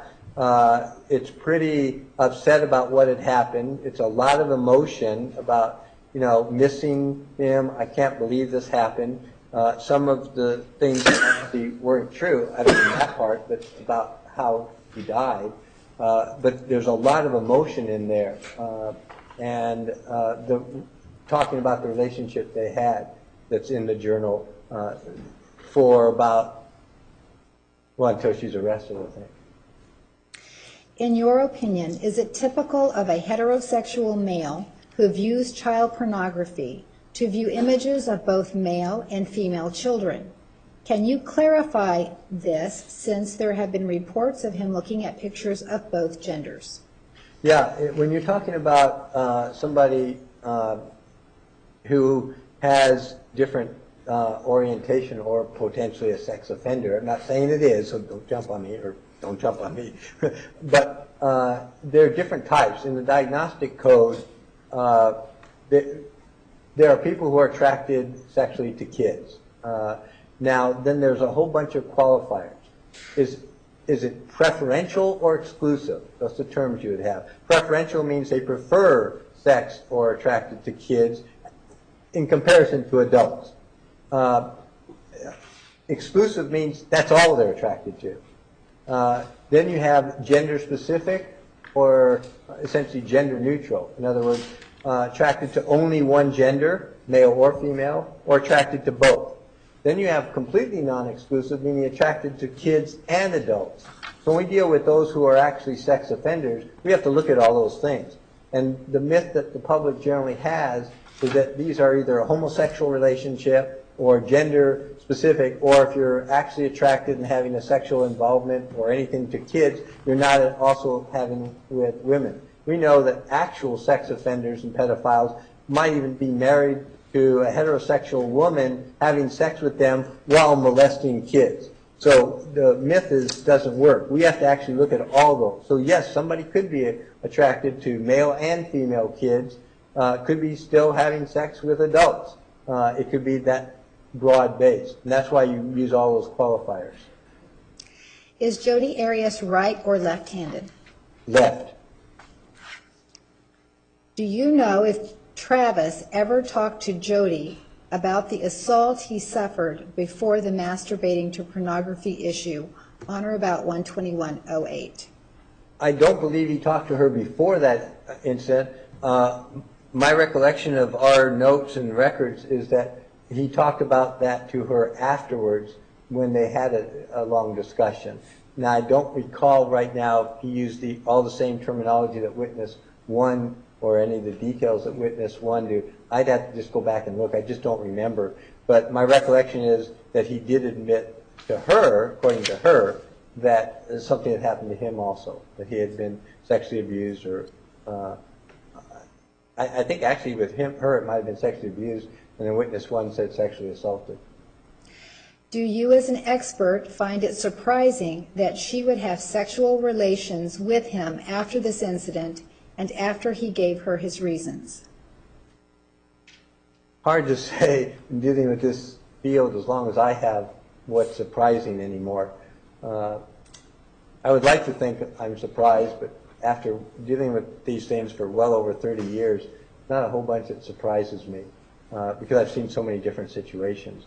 You would like to think that once that's come out, that would end, but that's one of the reasons that I asked her about that. And the response was, well, I have all these feelings for him, I felt bad for him, what happened to him, and again, this is all according to her.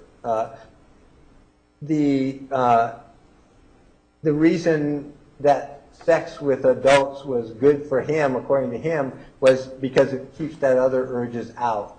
And so when you go back to her personality that we have identified, pleasing others, then you see where she's saying, okay, I'm going along with this because I don't want him to have those other urges.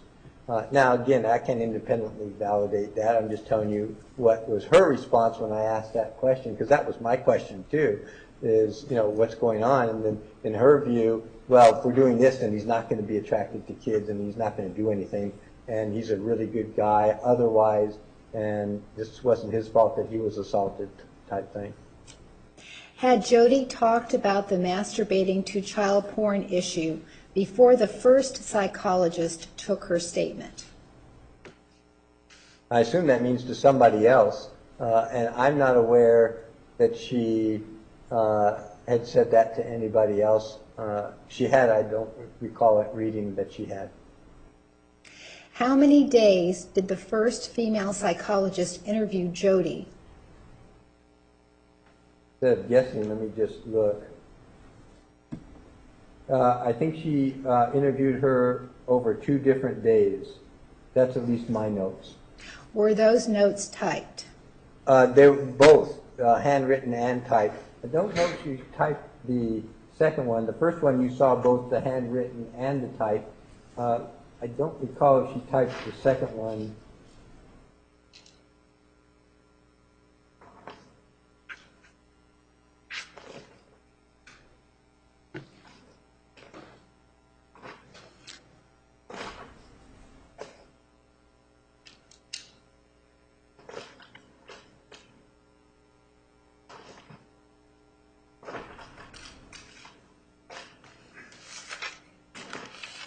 I see the February 3rd type. I don't actually see in my files that the April 29th was typed. I can't say for sure she didn't, but I'm only seeing one typed. How long can someone stay in a dissociated state of mind, and do they have any knowledge of their actions during this time period? Depends on the severity of the dissociation. There's a part of that diagnosis is what's called dissociative fugue, where somebody can actually completely dissociate and do all sorts of things for a very long time, depending on the person. Like drive to another state, do a bunch of things over there, and then all of a sudden come to and not know where they are. I don't think that's at the extreme level, where somebody is dissociated so much that they completely act and do things, and again, could have a type of amnesia. That's pretty extreme. You could also have the other extreme, everybody does. It's like if you're daydreaming and all of a sudden, oh, wait a minute, what was I doing? You know, it's just a brief thought. That's still dissociation. That's normal. So then you have a whole continuum. So it can vary from not knowing what you're doing at all during a severely dissociative state.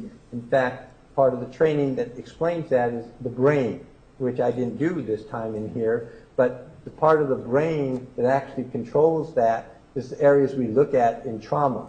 And so if somebody has a predisposition to dissociate and then they're really traumatized, then their brain can kick into what we call, for lack of better words, automatic. And then the person can either fight or flee the situation or freeze. I mean, we all know fight, flight, freeze is a response of the brain when we're generally in stress or trauma. But how long that state can last, there's not a definitive answer that it goes for 5 minutes or whatever.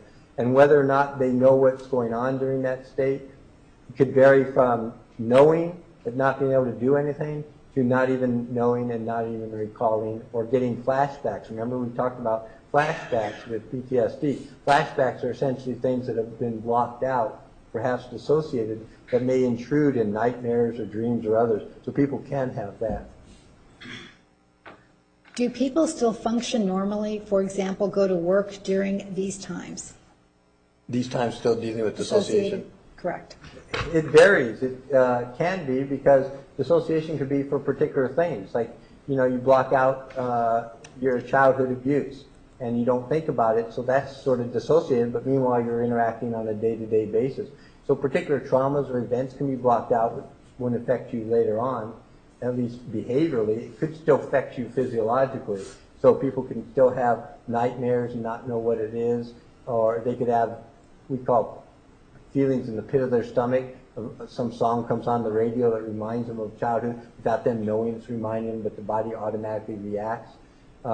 And sometimes when somebody is really dissociating, then they're not aware of what they're doing, but they may kick into automatic where they go through routine behavior that they've done over and over without recognizing what they're doing.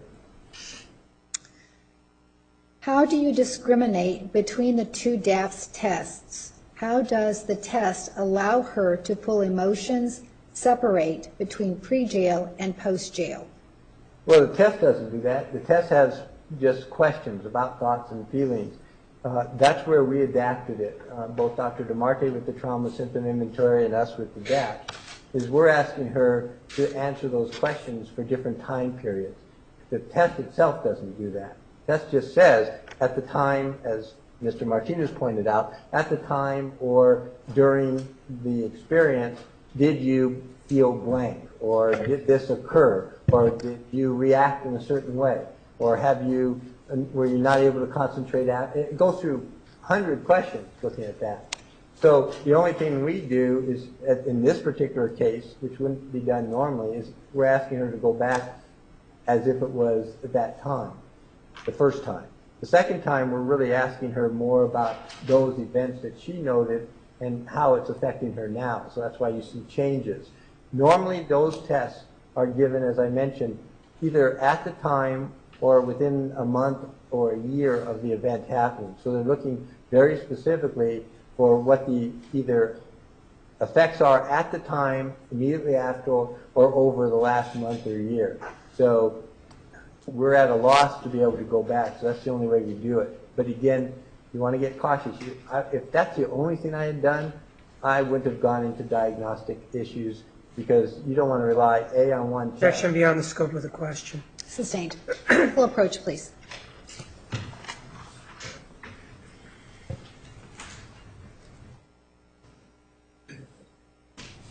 Follow up. Ms. Wilmot.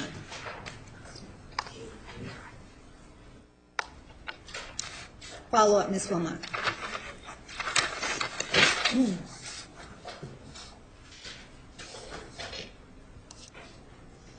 You were asked questions about how these tests could, several questions about how these tests could, the testing could be accurate or not based on the fact that they're given years later, after she's arrested, right? Yes. And you told us about how some tests are different, the MMPI, the PAI, and IBS I didn't mention, but the the IBS.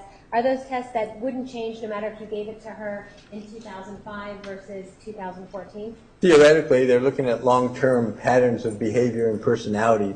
So the idea behind those tests is it's not specifically situational, where it would change from day to day. And on those particular tests, that's one of the tests that talks about aggressiveness, right? Correct. All three of those do. All three of them talk about aggressiveness. And are there consistencies on all three different tests that she shows low in aggression? Yes. And on all three tests, is that something, there are multiple, over 500 questions on the MMPI, right? 567 on that one test. Okay, and these tests are given at different time periods, aren't they? Yes, Over a span of years. yes. And so would it be, isn't it nearly impossible for someone to fake low aggressiveness if they have a low aggressive scale on the MMPI, low aggression showing on the PAI, and low aggression showing on the IBS over a span of years of time? Pretty much, because those 3 tests are 1,000 questions, and first one was given, I think, in 2011. So you have those particular tests were given over a 2-year time period. So to be able to, quote, fake or manipulate those particular items over 2 years with 3 different tests with 1,000 questions, that would be pretty difficult. And even you yourself said that you wouldn't be able to do something like that, and you know what these tests say. Is that right? Yeah, and that's probably not a good example because I know the test. But even with my training, if I didn't know the test, it would be hard. Again, you're trying to remember what you did 2 years ago on a test or what types of things you're likely to say, because if you're inconsistent, it'll show up. Okay. And do you have any concerns, when you look at the testing across the years that have been done, do you have any concerns about their validity? And I'm not talking about the PDFs. I'm talking about the test that you gave, and the test that Dr. Marte gave, and the test that the original female psychologist gave. No, the validity scales out of those 28, I think 26 showed up within the normal range, 25 or something like that, plus the malingering was within the normal range. And the 3 scales on the MMPI, or 2 that indicated, they didn't indicate invalid. What they indicated was atypical responses and significant symptomology. So there's nothing in any of those that said it was invalid. All right. And when it comes to looking at PTSD itself and what else besides the day of June 4th when she said that what bothers her is that she was attacked and bothered. Besides that particular day, do you have a whole history of trauma with Jodi? Yes. And because there's a whole history of trauma with Jodi, are you able to pinpoint where this PTSD, likelihood of PTSD, is necessarily coming from? No. And is that normal when you're dealing with PTSD? Yes, unfortunately. And you were asked about her journals. And we have multiple journals spanning from 2007 to 2008, right? Yes. They don't just all go in a single row, one book after the other, right? I'm sorry. Well, there's one small book where she writes a little bit of June 2007. Yes. In order, if she were to actually write these journals after the fact, after she killed Travis, and go back and try and write these journals, wouldn't it have been to her benefit then to describe in detail about domestic violence so she can set up the claim? Just Yes. a speculation. Overall. Yes. Yes. But you don't see that here, do you? No. And in fact, when we talk about the journals, do you see that on May 26th, you were asked a question about there being a reference to GChat on May 26, 2006, and I'm showing you what's been marked. It's one of the journals marked in evidence. On May 26th, it shows May 26, 2000. In 2008, she's talking about how she finally cracked, and she said that he called, Travis left a voicemail, he called back, he was acting very angry at first. He said, check your email. And she goes on, she couldn't find the email. Do you see that conversation happening in the text messages from May 26th? Yes. What she's reporting in her journal? Yes. And to your knowledge, these printout of these text messages, these printouts did not exist in 2008, did they? Not that I'm aware of. I thought they all came with the case. Yes, okay, so they weren't disclosed for years after 2008, right? That's my understanding. Okay.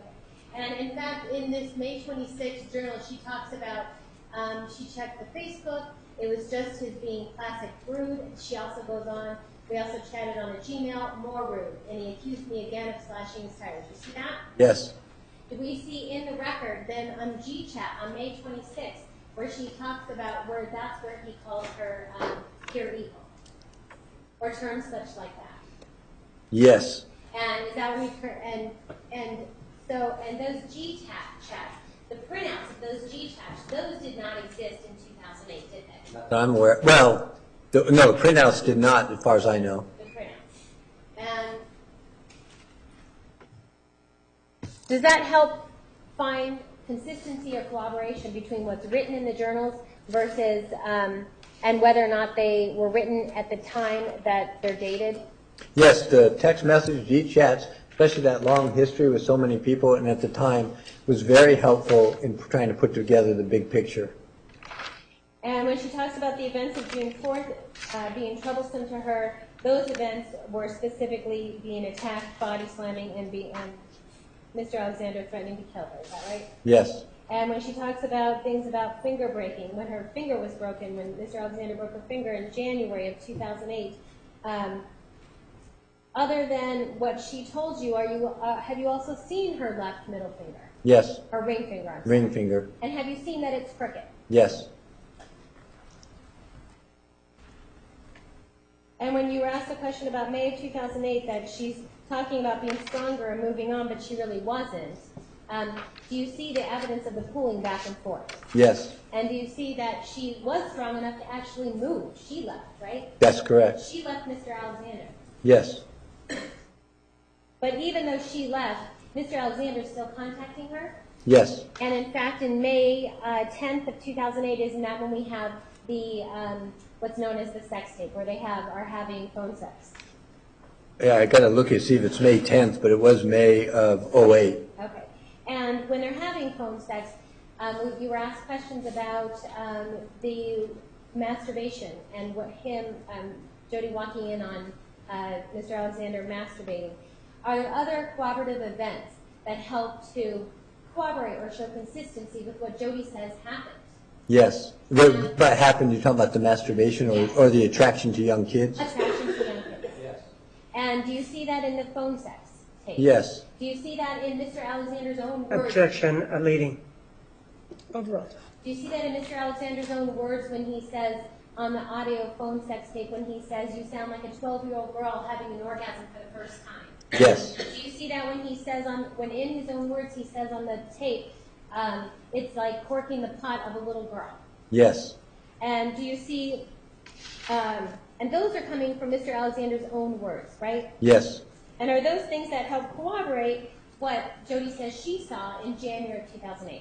yes, they add to the picture as we're trying to put it together, that adds in. It's not direct evidence, but it tends to correspond and be consistent with that. And as far as the picture goes, when she's talking about what happened when she walks in and sees him masturbating, is the picture and the facts consistent among the years that she tells different psychologists or different people about what happened? Yes, Thank you. Nothing. Mr. Martinez. Sir, one of the things that you were asked by the juror was, well, could she have known that these results were going to be shown in court and perhaps affected the way that she filled out these tests? Remember being asked that, right? yes, sir, For example, are you familiar with learned behavior? You know what that is. People learn, right? yes, In this particular case, there was a trial before this one, wasn't there? yes, And Janine DeMarte testified at that trial, right? yes, And Richard Samuels testified at that trial, right? yes, There was another individual whose notes we looked at today. Yes. She testified, right? yes. Oh, Yes, sorry. And isn't it true that, well, they discussed during the trial, all these people, they discussed in detail what it takes to present a case for domestic violence, didn't they? well, I don't think they discussed it in that term. They talked about the dynamics of domestic violence. I don't think I remember anybody saying, here's what it takes to present a case in domestic violence. Not using those words, isn't Oh, it true they yes. discussed physical abuse? Right? Yes. They discussed the cycle that you've discussed, right? Yes, They also discussed symptoms of PTSD, right? yes, And they discussed, for example, what happens with women and why they go back when they're involved in this type of relationship, right? yes, That trial was approximately 5 months long, right? yes, And it was in excruciating detail, just like here, when all of that was discussed, wasn't it? yes. Which took us to the CTS. Do you remember the answer to question 21? No, but I can look it That's the up. one where... Objection, Judge Van Scope. Do you remember that in that particular exam, they discussed about the behavior of both of them, not just his, but her, but her behavior also in terms of the violence, right? Yes, Isn't it true that that's the question that asked whether or not a gun or a knife had been used? yes, And she denied that a gun or a knife had been used, right? yes. And you said, well, that's problematic, isn't it? No, what I said is, and I think your question was, could that be inconsistent? And I said it could be, and I didn't Isn't it true explain. that it asks in that question about a knife or a gun being used, yes or no? Yes. And that question in that test refers to both of them, doesn't it? No, wait a minute, say that, ask that The again? test. Yes, it does. The test It does- refers to both. It does refer to both of their conduct. Yes. You were asked about questions relating to this alleged masturbatory activity, right? Yes. Other than the defendant's mouth uttering those words to different people, there's no other evidence, is there? Of him doing that Right. specific thing, that would be correct as far as I know. And in terms of the disclosure of that, that came as part of this case, didn't it? That came in 2000. Prosecution, yes. Oh, it came out in 2010 with an interview before is my understanding. It's part of this case, that interview, Okay. wasn't it? Yes, It involved two experts that she talked to, retained by the defense, right? yes, That's where she disclosed it for the first time, right? yes. And you also talked about the question of, well, let me get the exact phraseology you were asked. In terms of physical abuse, do you have a belief as to whether or not it took place? Do you remember being asked that? Something to that effect. Yes, and you said, yes, you did believe that took place, right?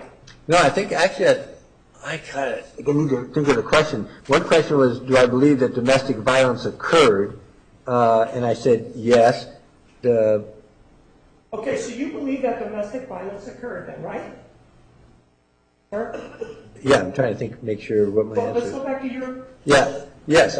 In my overall conclusions, I said it appears that she was a victim of domestic violence. That's right, and that includes the physical abuse, right? Yes, plus the past. Pardon? Yes, plus the past. That's the what? Past, in other words, with Bobby. Okay, I'm asking about Mr. Alexander. Do you Yes. believe that the physical abuse occurred? Yes or no?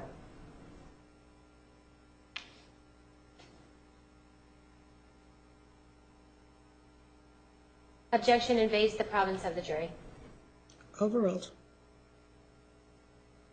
I'm having difficulty with the word believe, because it's not a belief per se, and that's what you're asking me. Well... I mean, I don't have a belief of anything. I'm giving you... Okay. Let me ask this one. It's your opinion, as you said here, that there was domestic violence, right? In this case. Yes. And it's your opinion that there was this domestic violence. Part of it was the physical abuse, right? Yes, that would be my overall diagnostic impression. Yes, and that's because you believe her, right? No, you're getting back into belief, and that's why I hesitated. Belief is not an issue when you're doing a forensic evaluation. So you deny that it's because you believe her, right? Yeah, yes, that's you correct. You indicated that in terms of the physical abuse, there is some corroboration involving an individual by the name of Matthew McCarthy, right? That's what you said, right? Yes. Isn't it true that he posted that he would lie for the defendant? Do you know about that too? Objection misstates the evidence and testimony. Overruled. You may answer. I'm not aware that he, as you just said, posted that, no. Do you know anything about his present relationship with the defendant? Present relationship? In other words, how he feels about it? Now? Now? Right. I don't think I do know how he feels now. I haven't seen any interviews or anything lately. How about how he felt back around the time that she was dating Mr. Alexander? Objection beyond the scope, relevance. Overruled. Only from the interviews where he indicated that he felt bad for her. I don't know if I saw I'm asking you to know the relationship, yes or no? do I know of What kind of relationship they had back when she was dating? my understanding is that Yes, friends. And sir, with regard to the journal entries, none of them ever indicate that Mr. Alexander ever physically touched her, correct? Well, not, you mean physically abused, because touch is, there's a lot of things where they talk about touching. Basically, the hitter, how about that? That would be correct. I'm not aware it says it anywhere in the journals. Including the number of incidents that you mentioned, right? Correct. And the journal entries do not include anything about this alleged masturbatory incident, do they? No. I mean, correct. All of that is based on the defendant's statements, right? Yes. I don't have anything else. All right, ladies and gentlemen, thank you again for staying late this evening. Tomorrow, please return at 10 a.m. 10 a.m. Please remember the admonition. Have a nice evening. Randy will let you know how, I believe he's going to call the bus driver to let him know you were ready. All right, thank you. Have a nice evening. All rise for the jury. Council approach, please. And these are evidence. I don't want to walk off with it. She told me.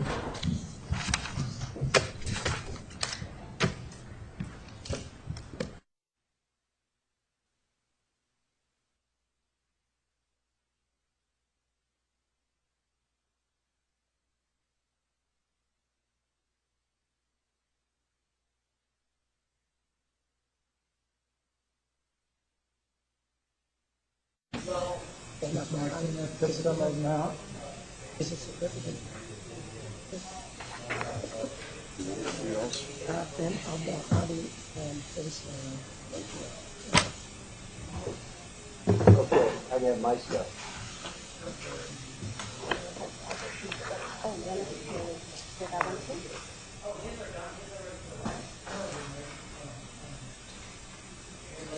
Yes.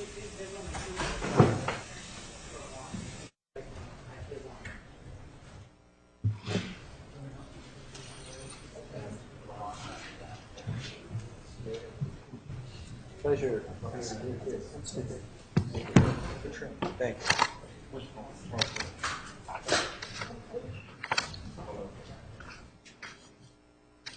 I have two.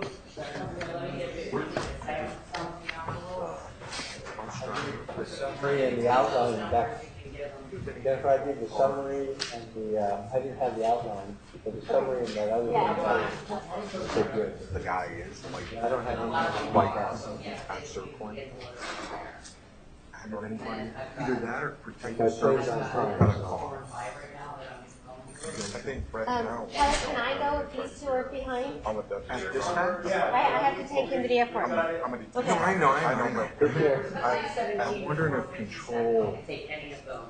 You think 1080? 317, 457. There's somebody here because of this. Sorry. On 1080 and 876 1080. Somebody there right now. It should be because we're still here. I'm using control. At least one person goes. Where I was told. Stay close, Randy. Let me know.